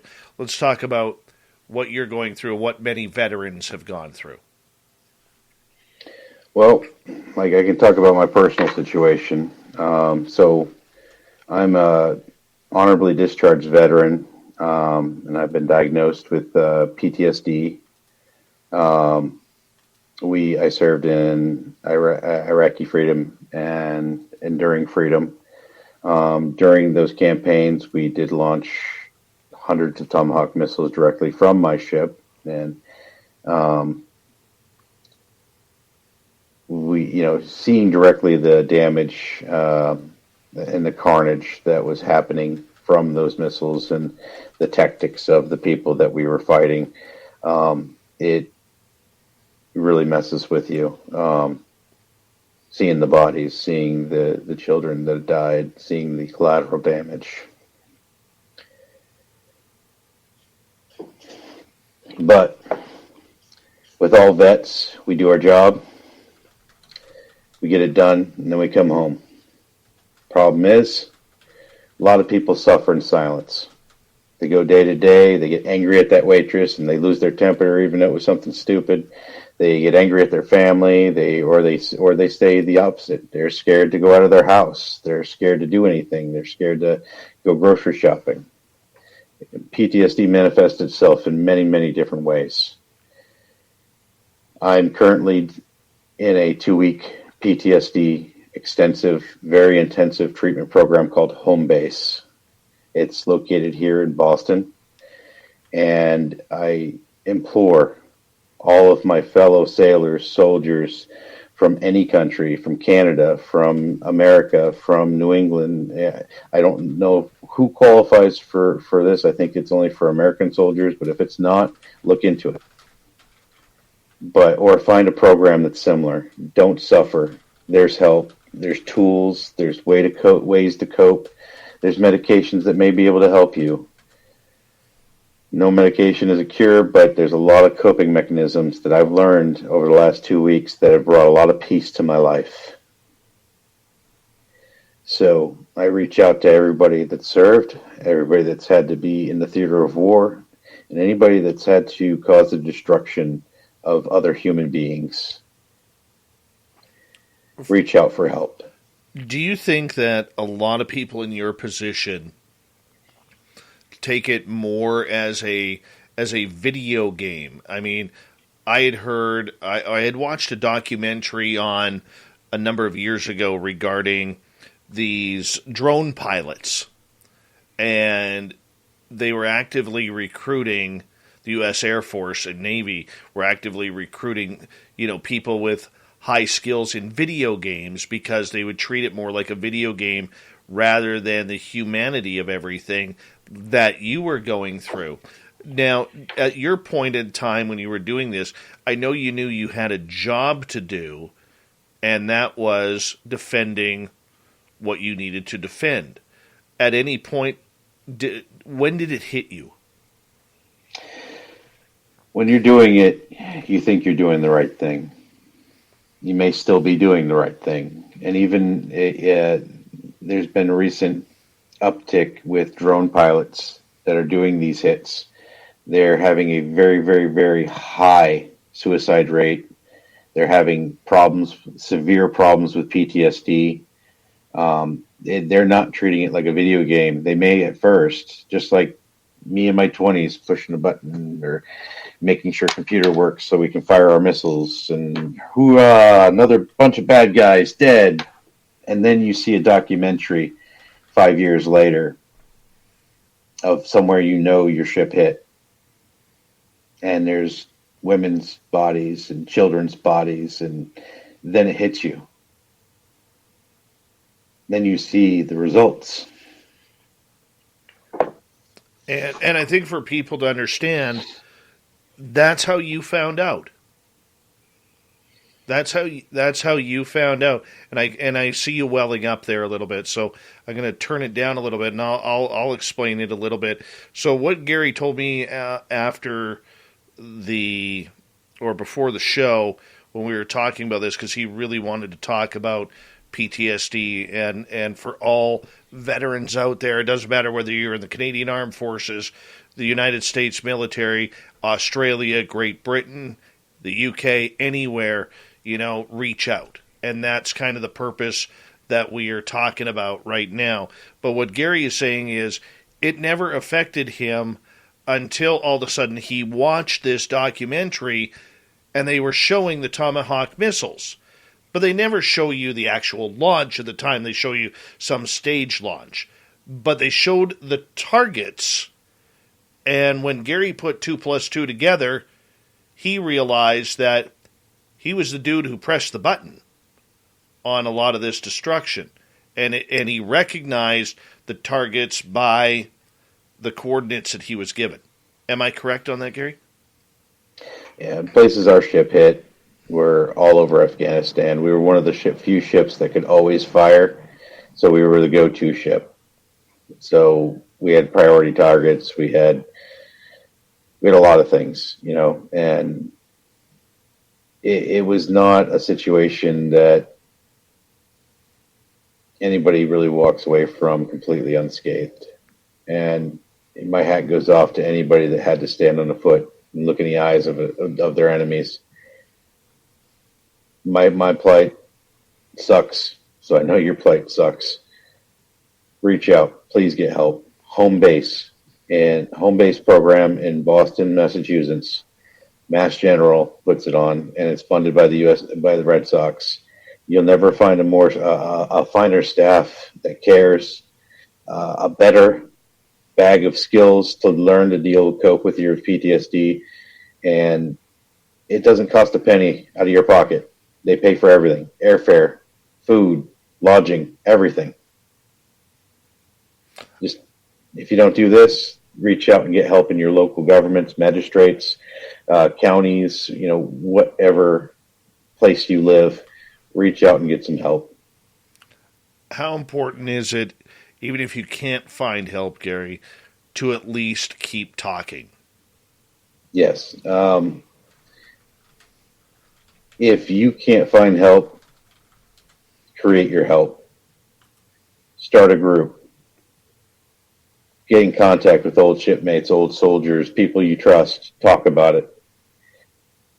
Learn to deal with it, because it'll just eat you up, and you can't be the person that your family wants you to be unless you can learn to deal with this stuff and learn to cope. How you doing? Me? Yeah. I'll be honest with you. 2 weeks ago, I wouldn't be just slightly tearing up. I'd be a wreck right now. I have learned a lot of valuable skill sets from home base that have helped me get a lot of inner peace. I don't think I'll ever be whole, but you know what? I feel a lot better about myself. A lot better. Safe spaces help. Safe areas help. And knowing where you're comfortable helps. And, that's why I've always on this show thanked our veterans. And you've heard it. You've been in our chat room where I say this is always a safe place for veterans to speak and talk. We need more of that out there. And we need more conversations to let people just speak. That's the biggest way to help heal. When we talk about it, we can release it. Am I correct on that? Yeah, talking about it definitely helps. And just remember, no matter if you have a loved one that has PTSD, especially if it's, combat related or war related, you can't fix them. It's not a matter of what you can, no matter how much you want to try, you're not going to fix them, but you can be understanding and you can help them reach out, help them with, because my wife, she's the one that made me feel again. And I had turned off all my emotions for a long time. Gary, God bless you, man. Thank you for sharing your story. Thank you for supporting the vets and yourself with PTSD. Keep the message going. And good luck with UAPx. Coming up, hour number 3 of Spaced Out Radio. We continue right after this.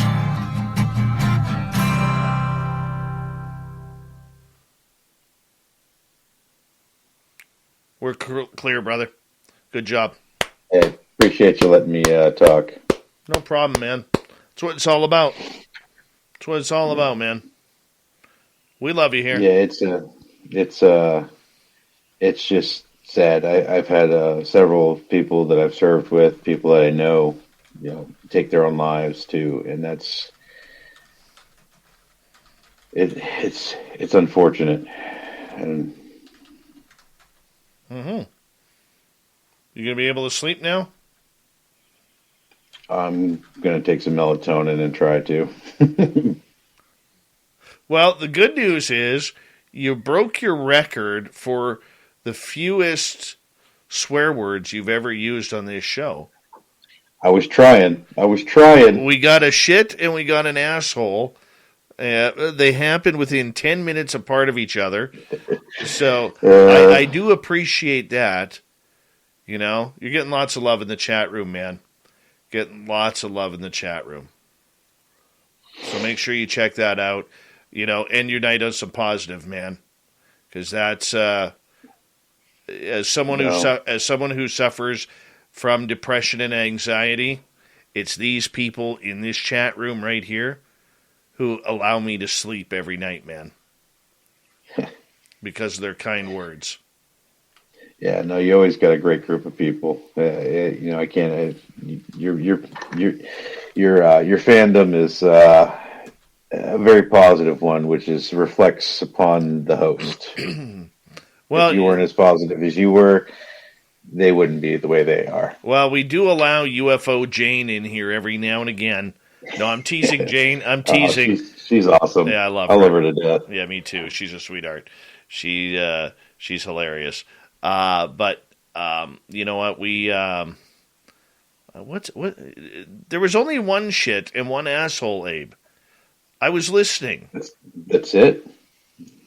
Well, he's saying there were two shits. That's going to be a record for me of all time. The commercial shits don't matter. If he says it during the break, it doesn't matter. Because parts like I was trying to keep them just to the breaks.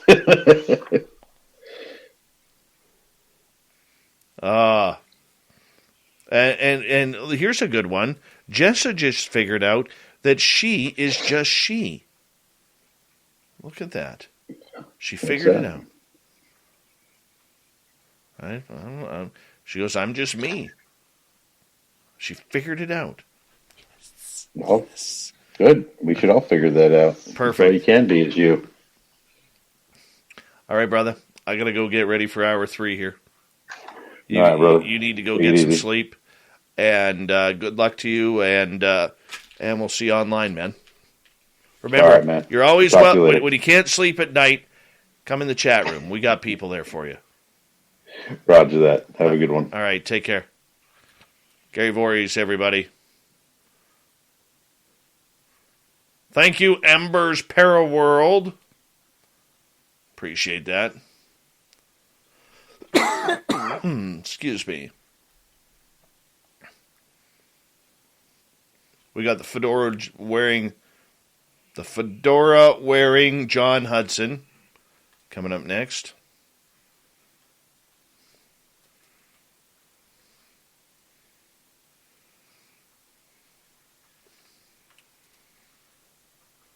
By the way, just want to say, proud of my fellow Canadians right now. Proud of my fellow Canadians. I'm not going to go into detail why. Okay? But just proud of them. You can find it on Twitter if you haven't seen it already. Rock and roll. And on the Namibia cam, looking at Namibia right now, there are no animals at the watering hole outside of a couple of their grouse over there. And some more little birds. That's it.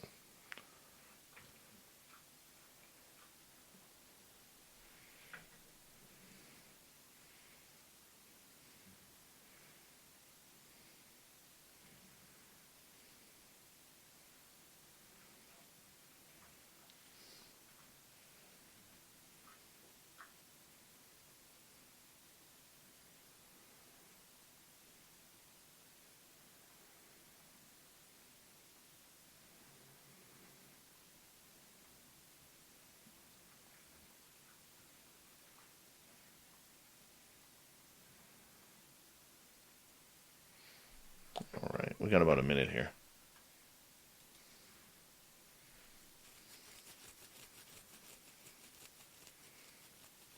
Oh, Duke. You know them's fighting words, Duke. Yes, you can, Jeremy.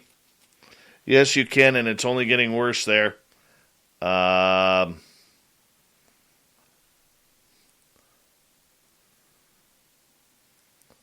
Fapster, considering your head touches the tip of the 49th parallel, I would not be surprised. Or it does surprise me.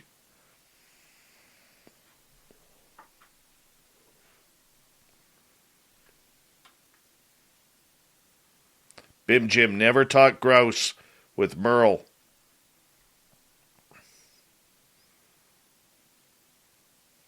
There's no such thing as Canadian bacon. Hate to break your heart. We don't do Canadian bacon up here. Thank you, Murray, Michael ×2, Dry Toast, Magician, Cat Chaser, Smithy, and Simon for the amazing super chats tonight. It's a wonderful way to support what we do. Here we go with the third hour.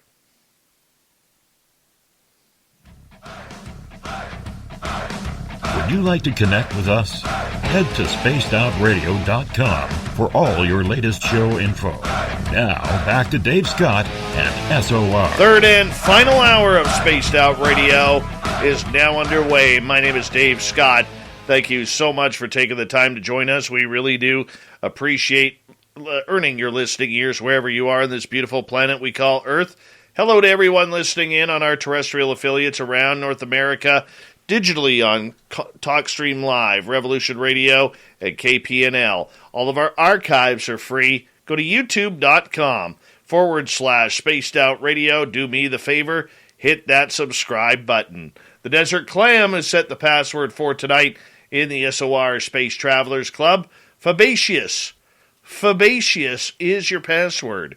Use it wisely, Space Travelers, as a clam sets the password each and every night, right here on Spaced Out Radio.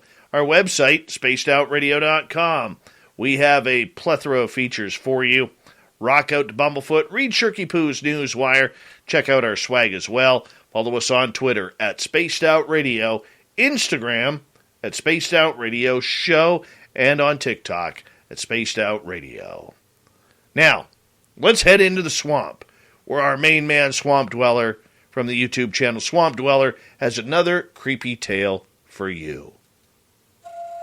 Hi, Spaced Out Radio listeners. This is Swamp Dweller. It's time for your nightly dose of spookiness on the show. If you have an interesting encounter or a spooky story that you would like to share, be sure to submit them in at swampdweller.net. You can also find our YouTube channel at youtube.com/swampdwellerreads. Now, let's chill out, relax, and together, let's enter the swamp.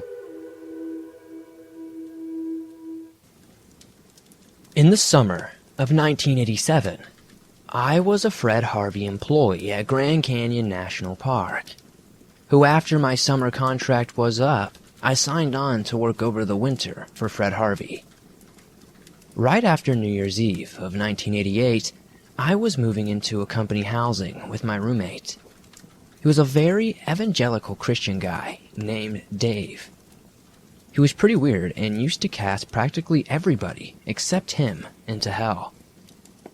He would stand in Misawak Lodge and pronounce that 98% of the people we could see were going to hell. But not him. Never him. After moving to company housing on the second floor and on the west end of the building, facing the Grand Canyon, there was a knock at the door, and I answered it. I found a deputy sheriff and 2 SWAT cops in full body armor. The deputy sheriff informed me that they had a crisis situation and we had to evacuate the building immediately.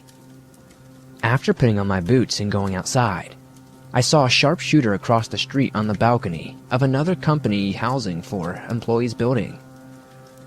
I could see him sighting something or someone, and then not anymore.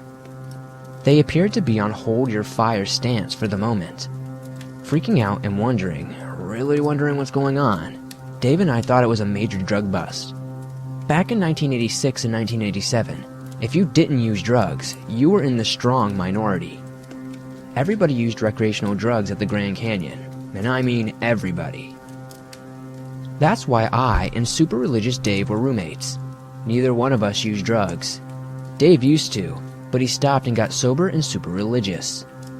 Everybody was going to hell but me and him, he was certain. Anyway, after leaving the building and seeing what I thought was a sharpshooter on hold your fire status, we went down to the end of the street, and since it was cold out, we were told that we could sit in the emergency police vehicles nearby. So Dave and I did, and we could hear the radio traffic going back and forth, as they were getting ready to storm one of the employee apartments in the building we just evacuated, on orders. There was a roll call to see who was in position, and if they could see anything. Radio traffic kept coming back that it was negative. They couldn't see anything, and the sharpshooter didn't have a shot he could take, because the curtains were closed was why. Now, both of us were really freaking out, and wondering what the hell was going on. Super religious Dave thought that the devil was in control and maundering around the Grand Canyon. It was obvious, totally obvious. No kidding, I thought. You might be right, super religious Dave. This time anyway. After roll call and everyone was in position, the sharpshooter came over the radio and said he still didn't have a shot. There was a countdown in the signal. Everybody in, it's a go, everybody in. And then, radio silence. Absolute radio silence. Not another word came over the radio for several long minutes. The devil was in control. It's clear. It's real clear. Super religious Dave was sure of it. No shit, I felt like saying. But it's super religious Dave, so I didn't want to curse or use profanity. Then I'd also be going to hell too. That would make it clear. Now, in conclusion, it was not a major drug bust at the Grand Canyon. 2 employees at the time of Fred Harvey had kidnapped an 11-year-old girl in Phoenix, brought her back up to the national park, and were holding her in their room, on the east side of the building, and the floor below us. Me and super religious Dave were pretty freaked out. The police got the girl back, but one of the kidnappers had briefly gotten away, and was on the run for a little while. Before he was captured, super religious Dave and I were shocked and surprised, but we adjusted to it. By the way, that happened right as I was taken at knife point, briefly, from one of my other employees in the residence, by a drugged-up employee at Fred Harvey, who kept telling me that I needed to pay him $80. He needed $80, or else he was going to stab me and cut my eyes out. I guess it's just another day at Grand Canyon National Park over the winter of 1987.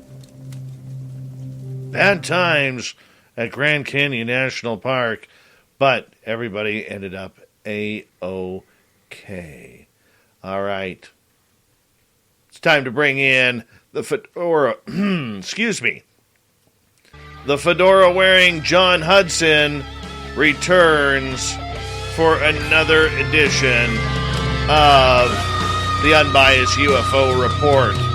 His hair is flowing, his chin hair is perfectly coiffed, and we're going to rock and roll this right now. How you doing, John?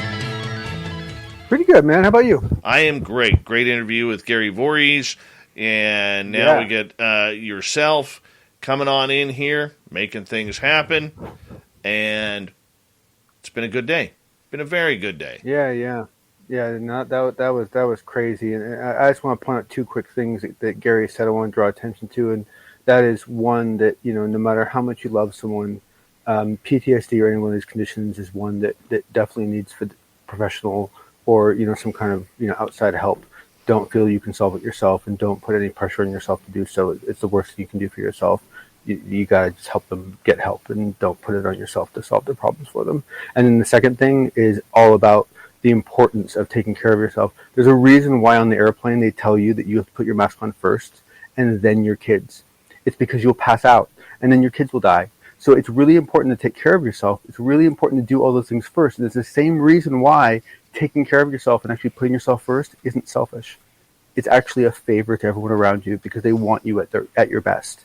And if you're not at your best, then you're not actually being yourself to everyone around you. So what Gary said is incredibly important. Put your air mask on. It's all that matters. Put it on. It works. All right. Let's get right to it.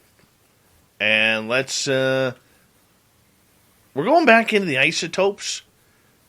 Yes, because I think I have something for you, Dave. I think I have something that's going to help. Okay. So, are you ready? Not really. This one's caught me off guard a little bit because, Okay. Science and me are like oil and water.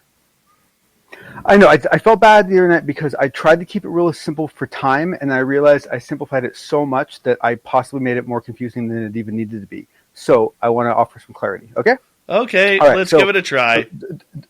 The only one thing you got to keep in mind before I give you this example is that if you look at two isotopes of the same element, so you have an element like lithium, and you have two isotopes of it, they have the same number of protons. They have the same number of electrons, I believe, in every case, but what they have different is this different number of neutrons. And it's the neutrons that are the difference, okay? And neutrons do have a very, very light mass, so there is an impact.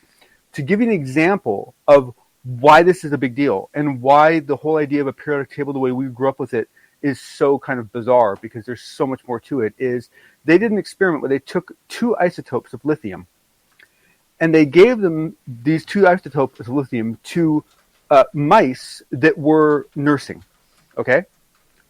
One isotope of lithium caused the mice to overfeed their young. The other isotope of lithium caused them to not feed their young. Exact same lithium. The only difference was it was two different isotopes of the same element. And that's why isotopes are so important. And to give you an idea of what we use it for, aside from like explosives, is this is how we do tracers in the body for tracing certain medical problems. It's also used in certain cancer-killing elements, and it's also isotopes are also used for tracking bad currency. And so it is something that we use as well. It's not something that only the aliens use. So come on, a little bit helpful? Not at all. In one ear, out the other. Oh, come on. In one ear, out the on. other. Dude, I'm woo. You're who, what, where, when, why, and how. I'm one word. You're six. All right. Well, hopefully, at least one or two of you found some clarity in what I just offered. The only isotopes I know are the Springfield isotopes, minor league baseball team. My goodness. Okay. All right. Okay. On to other news. Jacques Vallée sold his soul. Did he? To whom? To Avi Loeb, essentially. So I totally jest. While I agree with a lot of the reasons you've given, I really see the Galileo project as something that needs to be supported at some level by everybody. And so I think at some level this is a good thing, especially if Jacques Vallée can provide some real value to it. But I did find it a little bit funny that this was coming out after, the other conversations that we've all been having over the previous weeks and months, as each person has announced that they've been joining the Galileo project, and we've all been like, oh no, not another one, and then here comes Jacques Vallée, with this announcement. But all in all, my personal opinion is I think it's a good thing. You know what this is reminding me of? Were you a wrestling fan back in the early 2000s? No. When the New World Order came out. When the New World Order came out, Kevin Hall, or Scott Hall and Kevin Nash came out as the Wolf Pack, started the New World Order. Their first recruit was Hulk Hogan, getting him to come from the good side over to the dark side where he became Hollywood Hulk Hogan, dropped the Real American theme song, and went with Jimi Hendrix Voodoo Child. Right? And then they just started recruiting everybody. Everybody. Lex Luger, Macho Man Randy Savage, Buff Bagwell, everybody. They were recruiting everybody. And it got to the point where it just got ridiculous. That's what the Galileo project reminds me of right now. Totally. Totally. The who's who, let's join the Galileo project. This is like UFO NWO. That is the hashtag that we're going to make a t-shirt for. UFO NWO for life. There you go. No, it's hard, right? Because, how much value can all these people add? At the same time, if any of them can bring anything unique to the table, by all means. Let's support Avi. It's a good project, right? But it is hard. It is a little bit hard to digest, just in light of, just all the things that have been going on, and it's been a little hard. Okay, so what does Avi Loeb bring to the Galileo project? You mean, what does Vallée? I don't know. What do you think? What do you think Avi Loeb brings? I'm sorry, I think he was bringing money. I'm sorry, I meant Jacques Vallée. No, I'm just kidding. Yeah, no.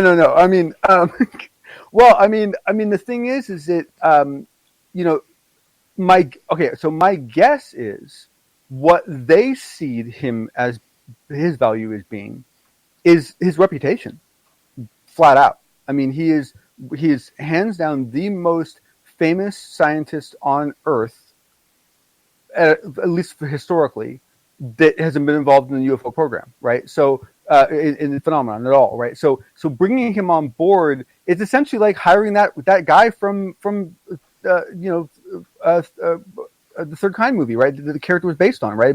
It's hiring the guy, right? So there's a huge PR aspect of it for them, right? And let's face it, he's a damn good scientist.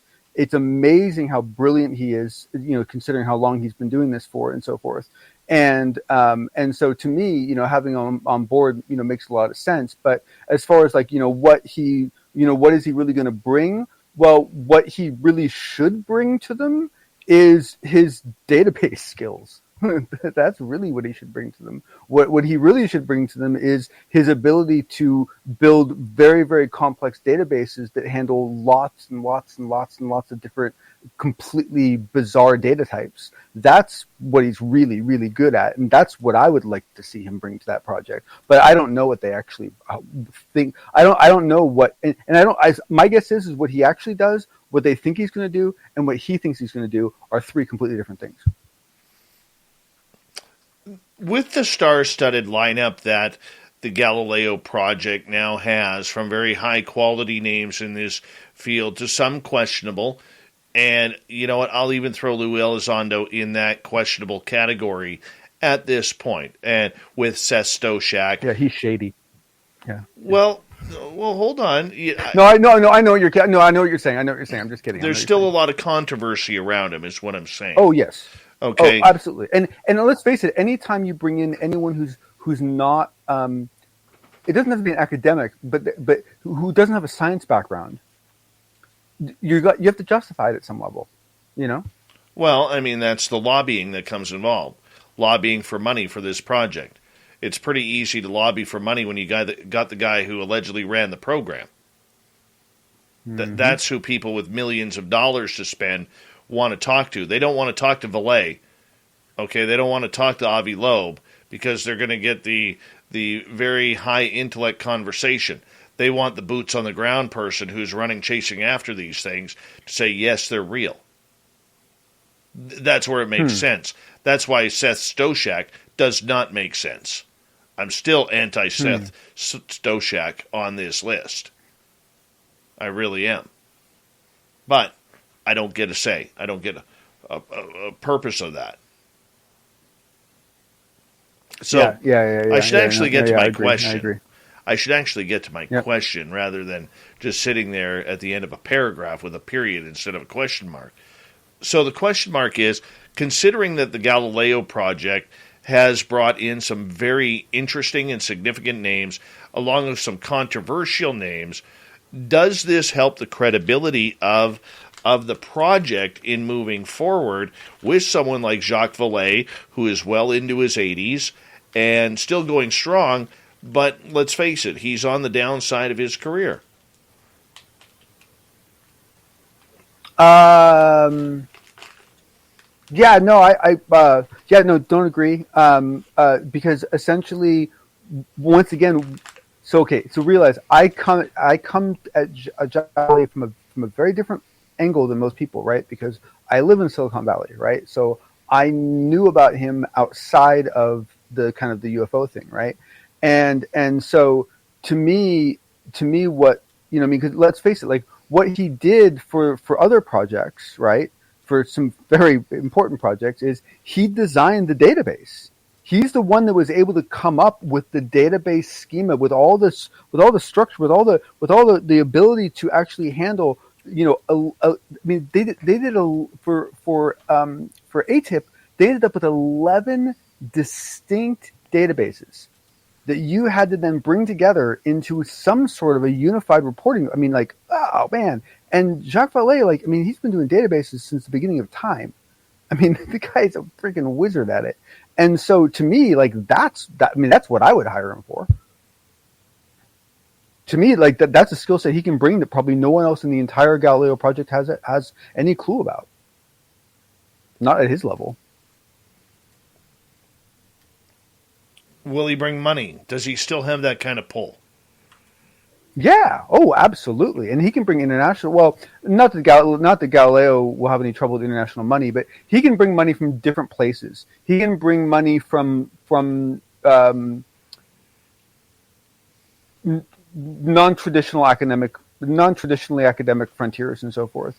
And the thing is that, let's face it, anytime you have anyone who someone else might just want a chance to meet, they might just want to have a chance to talk to them, at a cocktail party, right?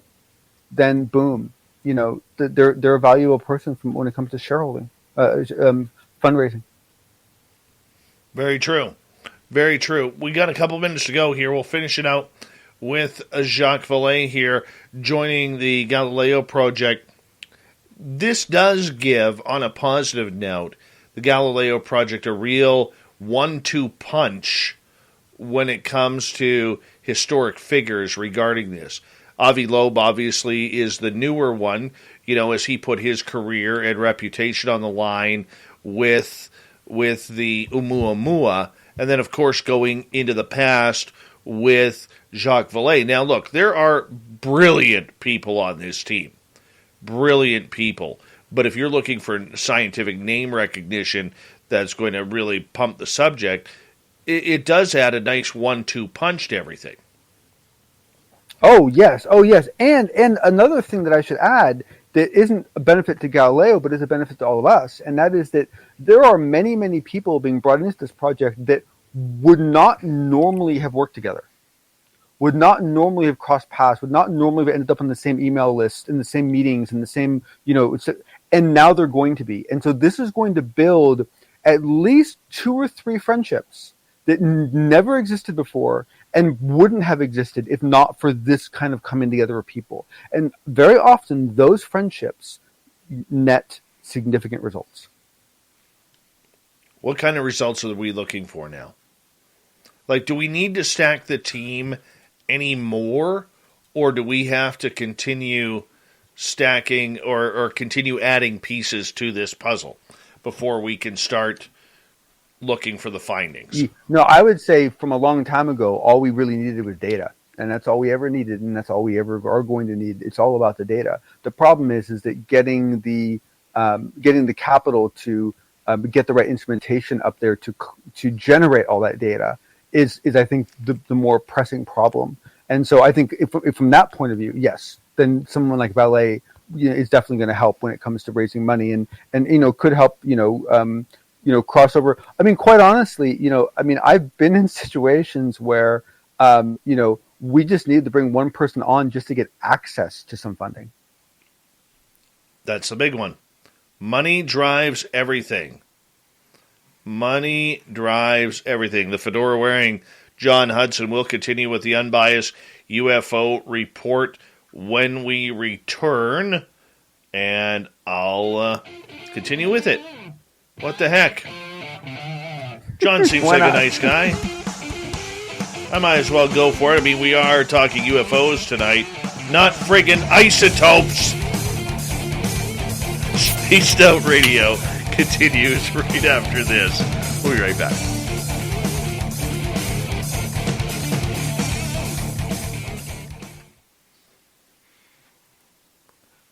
Hey, bud, I'm just going to run Doug Stevenson outside, okay?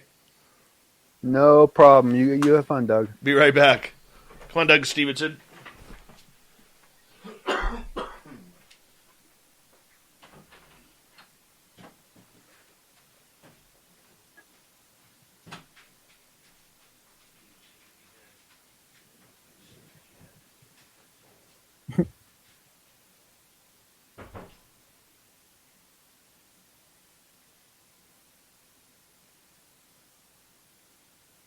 Darth Fedora. I like that.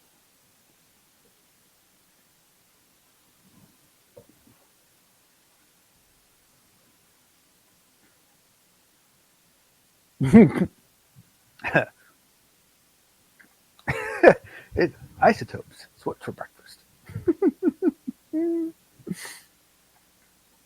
I'll be honest. Part of the reason why I find isotopes so exciting has nothing to do with any UFOs. It has to do with the fact that it's just yet another glaring example that, like, everything that I was taught in school was wrong, with the exception of, like, math. Is pretty much it, right? Yeah, pretty much. And I mean, think about, like, the periodic table. Like, we put so much weight in that periodic table. Turns out, it's not really accurate. You really need a table with all the isotopes of every single element on it, because each one of them might actually interact differently. That's messed up, but it's super cool.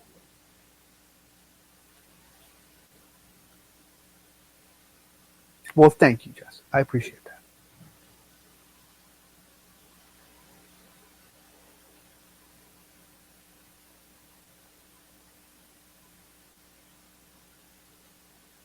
You gotta stay curious.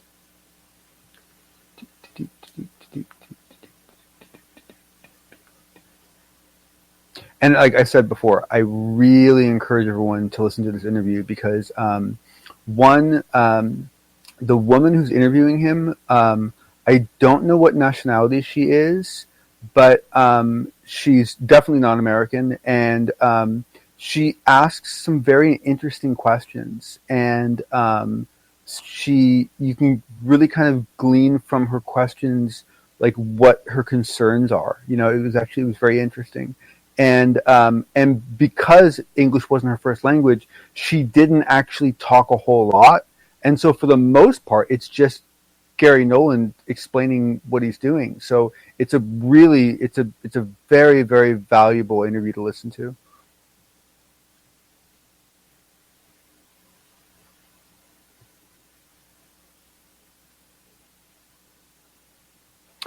I as far as that copper UFO, I didn't hear it. I didn't hear Preston talk about it, so I need to go back and listen to it.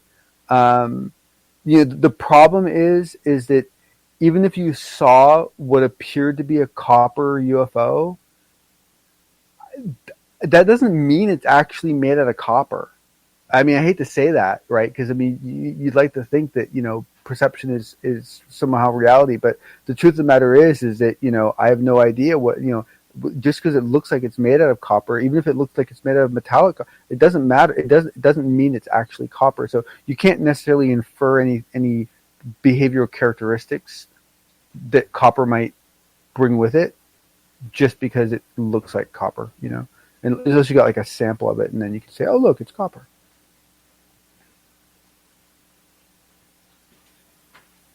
The UFOs hanging up, it makes it sound like the UFOs are like slumming it. Like, these are the UFOs didn't make it into college. So they hang out by the mining, place and smoke cigarettes and get in trouble. Sorry. Just talking about hoodlum UFOs. Hoodlum UFOs? Yes. We have those? Yes. Yes. Okay. They're those UFOs that hang out on the wrong side of town. Oh. God, I hate Wednesdays. My voice always hits me on a Wednesday. Always. That is fascinating, Dave. I can't.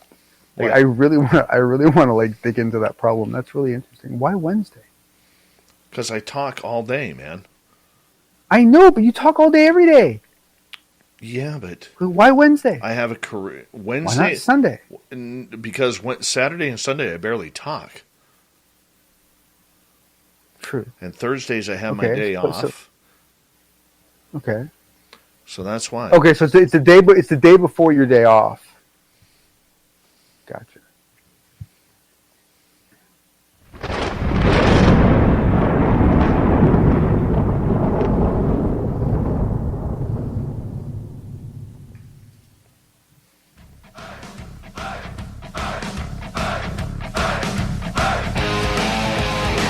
We rounded third. We're heading for home tonight on Spaced Out Radio. My name is Dave Scott.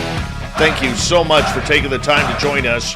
We really do appreciate it. I want to remind you that if you've missed most of this show or others, check out our free archives at youtube.com/Spaced Out Radio. Do old Davey the favor, hit that subscribe button. Our website is spacedoutradio.com. We have a plethora of features for you, including rocking out to Bumblefoot, reading Shirky Poo's Newswire, checking out our swag as well. Follow us on Twitter at Spaced Out Radio, Instagram at Spaced Out Radio Show, and on TikTok at Spaced Out Radio. We continue on tonight with fedora-wearing John Hudson and the Unbiased UFO Report, speaking with Jacques Vallée. Him and Gary Nolan have a paper coming out. And what you got on this, John? Yeah, so this is very cool. So the paper's actually already out. It came out a couple weeks ago, and the thing that Gary said in this interview, which I thought was very, very exciting, was that in the weeks after the publication of the paper, he was approached by some people from the government. And they basically said that they were, impressed with his work, and they were specifically impressed with the way he handled his research when it came to this topic, his resistance to coming to conclusions, and his ability to communicate his results, and they actually inquired whether he would want to actually help out. And so he might actually be engaging with elements of this UAP organization at a professional level. The money that is trying to be raised here, is this private money or government money? No. So this is another cool topic. So basically, Gary is Dr. Nolan is basically doing what everyone should be doing, and that is, instead of thinking about, ooh, did the legislation pass, it's, oh wait, that means there's funding. Ooh, how do you get that funding, and what can you do with that funding? That's the way to go, and that's exactly what Gary's doing. So what Dr. Gary Nolan is doing is saying, look, wait a second, now that there is this this, I got to look it up because I mess it up every time I try to remember it, this AOIMSG group, I gotta come up with a good acronym, a good sentence for that one.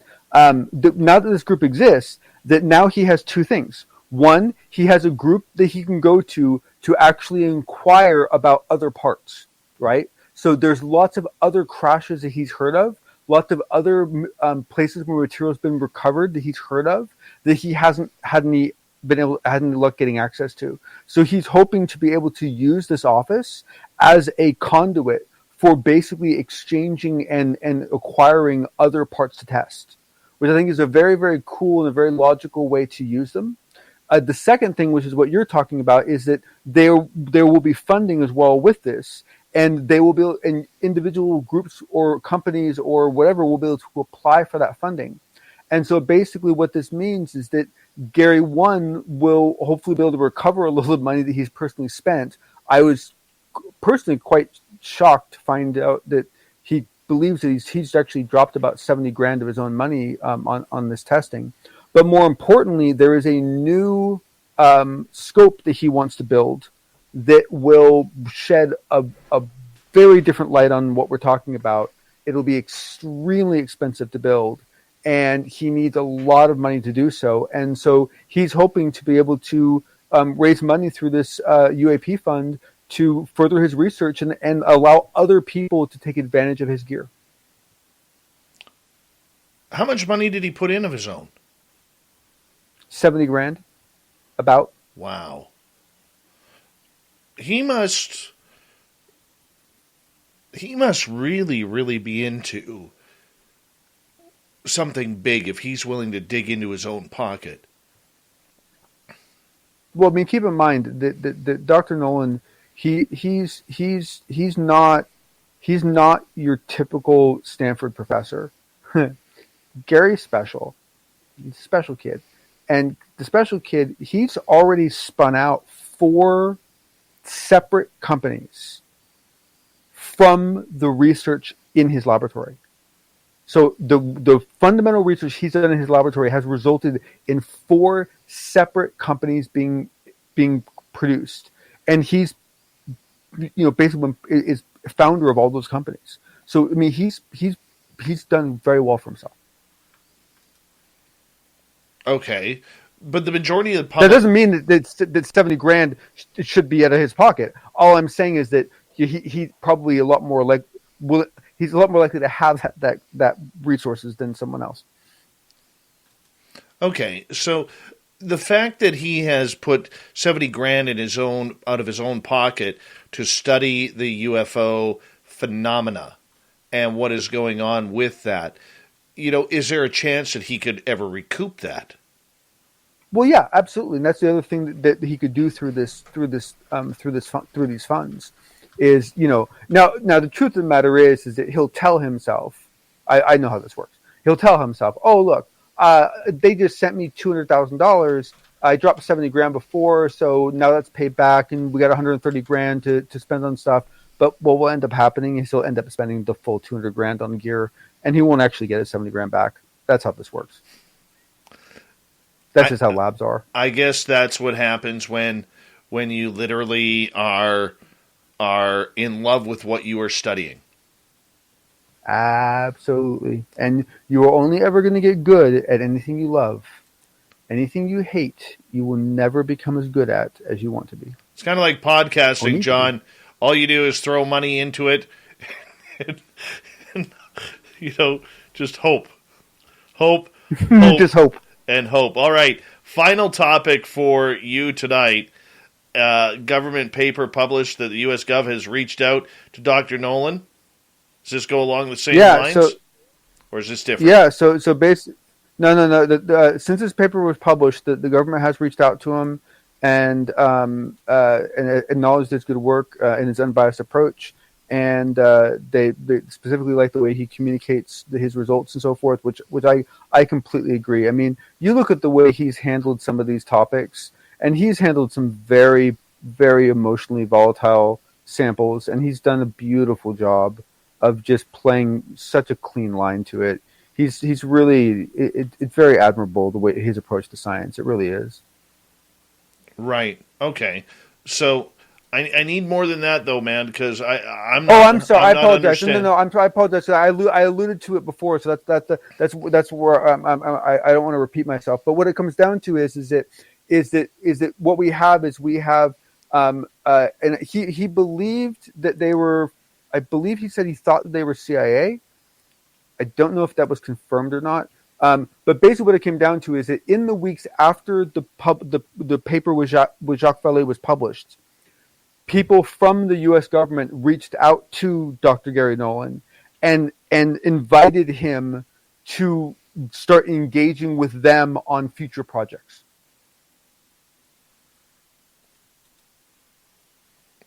So what we're talking about is essentially what that essentially means is that the potential exists for Gary for Dr. Nolan to be taking on a similar kind of spokesman type role that, like, say, Lou Elizondo's had.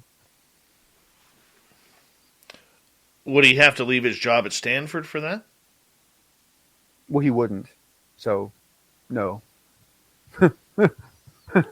No, but I think this opens up a lot of curious minds, though, John, because as this progresses, and if the Galileo project, for instance, has any success, obviously the United States government, in one fashion or another, is going to try and piggyback off of that. And if they went and offered somebody like Gary Nolan to head up a department for that, that would make sense. Yeah. Well, certainly in a lot of situations, yes. In the case of Dr. Gary Nolan, I don't agree. Basically, it is. They are the Nolan Labs. He has 30 full-time researchers on staff in his lab doing work for him. It's a magnificent setup. It's one of the best I've ever heard of. I'm intensely jealous. So yeah, it's possible. I think it's very unlikely, because one of the things he talks about in this interview is the fact that as much as he does love all this stuff, this is all done in his free time. This is not his real job. He has a real job. He's just lucky enough to be able to be working in the field where the equipment and methods that he uses for his normal job are the same types of devices and techniques that he's developing that are useful when it comes to researching UAP debris. Well, let's hope he gets more. Let's hope he gets more. And this came across my email here.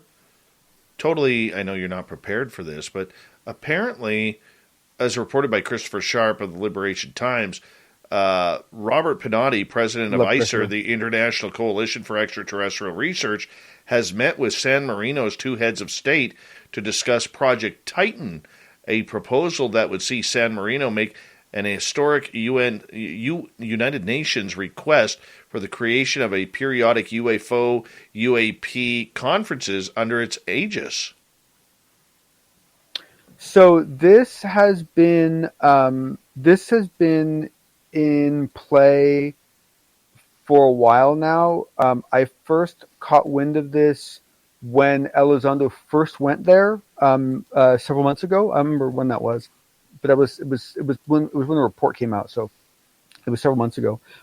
Talking about the fact that the big play that they had, that local village, was that they basically wanted to take this conference that they have and basically parlay that, like turn that into a bid to be the home base for the UN UFO representative organization.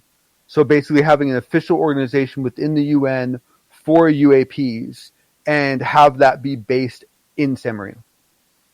And so that was, now I don't know how realistic that is. I don't know how far along that is, but that is, I believe, what this is alluding to. And this is what I heard was the game plan like 4 months ago. My friend, it's a long-term game plan. I want to say a big thank you, John, for another successful edition of the Unbiased UFO Report. Absolutely fantastic. And I will hope and pray to my God above that we never talk isotopes again. We'll get you there, buddy. We'll get you there. We'll get you there. So thank you, everyone, for hanging out, and hopefully at least one of you found value in it. So thank you much, everyone. Isotopes, people. Let's get to Shirky Poo's news.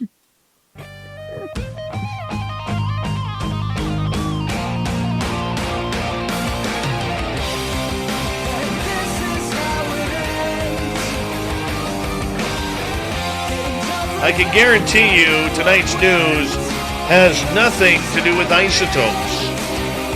But it does start off with a little bit of time travel. A so-called time traveler claiming to be from 2028 has shared a video claiming he's been alone in a post-apocalyptic world for 340 days. TikTok user Javier, who goes by the handle of @Unicoso Breviviente,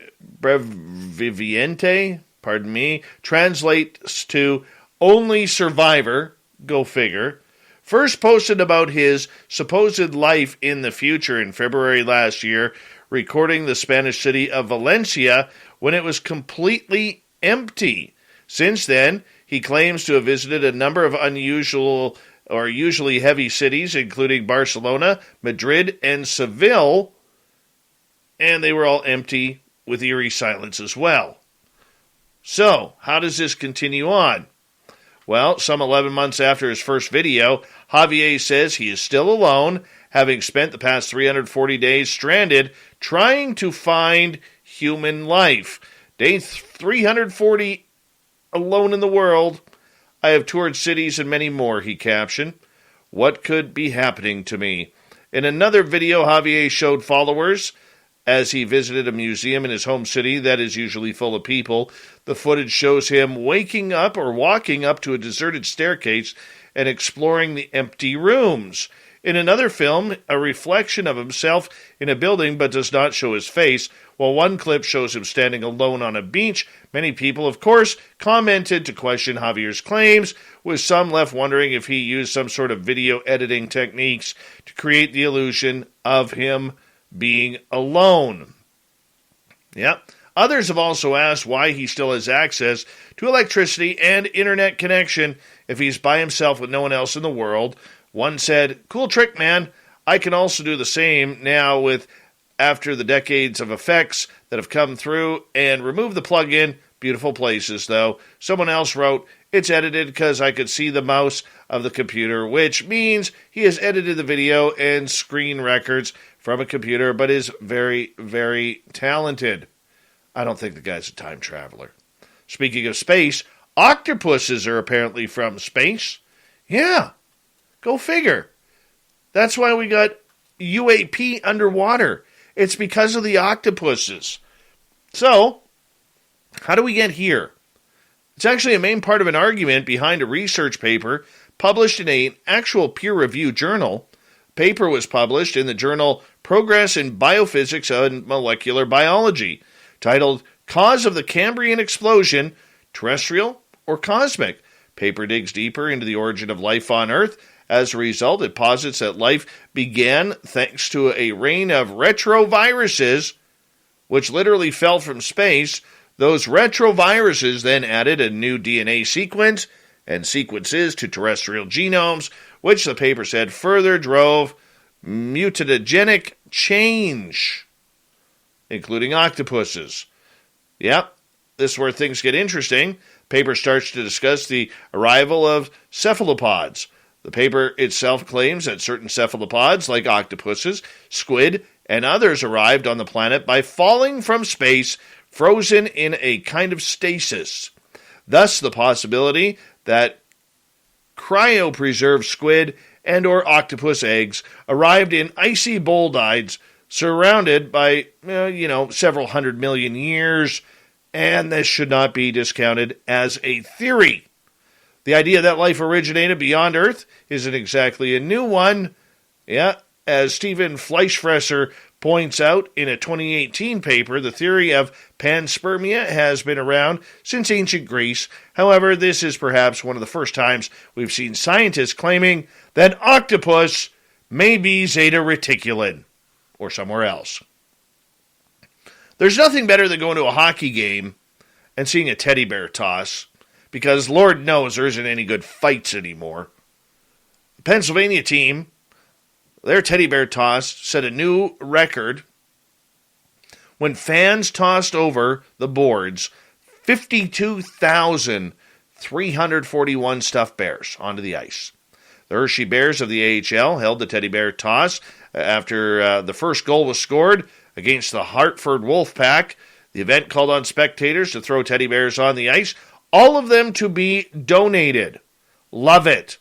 If you have never seen this before, it is the most incredible sight. All the toys, by the way, 52,000 plus, donated to the county's children and youth, Cooperative, Boys and Girls Clubs, autism societies, and the Children's Miracle Network in Hershey. This is what it's all about.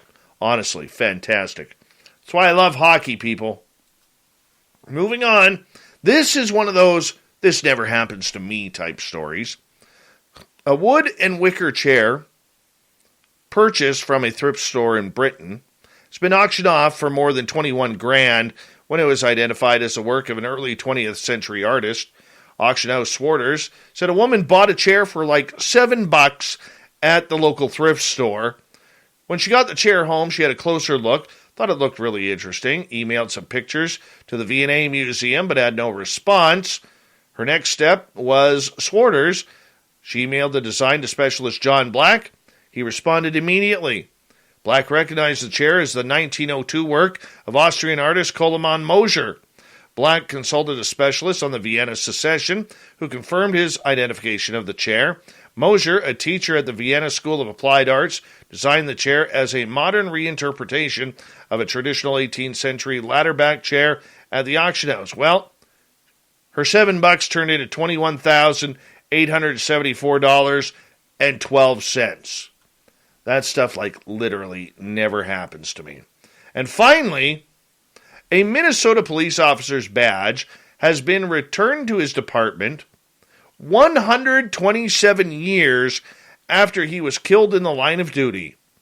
Hastings Police Chief Brian Schaefer said Officer Albert Jacobson became the department's only officer ever to be slain in the line of duty when he was shot and killed while pursuing a burglary suspect back in 1894. They only got one person in custody, and they had encountered the second one. A foot pursuit ensued, and the suspect turned around and fired some gunshots at Albert and his partner. Schaefer said he met Gloria Hagenstein, Jacobson's great-granddaughter, in 2017, and she gave him what is now the department's only photo of the slain officer. Schaefer said Hagenstein reached out to him a few weeks ago to give him the badge as well. Hagenstein said a second cousin had found the badge while going through a chest in her attic. What can you say? This is a piece of 130-year-old history for the town. Very cool. Very cool when that stuff happens. All right, big thank you to Shirky Poo for the incredible news. Thank you to the fedora-wearing John Hudson, who has more isotopes inside of him than most people have underwear in their drawers. And, of course, to Mr. Swamp Dweller and Gary Voorhis for coming on the show to make it a fun time tonight. We got Mr. Ron Bumblefoot Thal rocking in the background with Little Brother is Watching. Bumblefoot is the official music of Spaced Out Radio, rocking us in and out of every single show. Get your horns up for the guitar god himself. Special thanks to everybody listening in at home, at work, in your cars, wherever you may be. Thank you to everyone in our chat rooms tonight. YouTube, Twitch, LGAB, Revolution Radio, Spreaker, Facebook, the Space Travelers Club, and on Twitter at hashtag Spaced Out Radio. I know you're out there somewhere. Remember, this show is copyright by Spaced Out Radio and SOR Media Ventures Limited.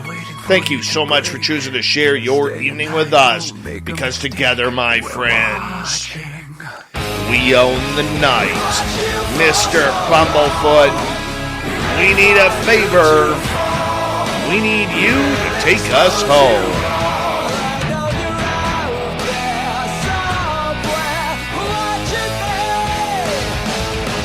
Yes, the Woo train has docked for the night.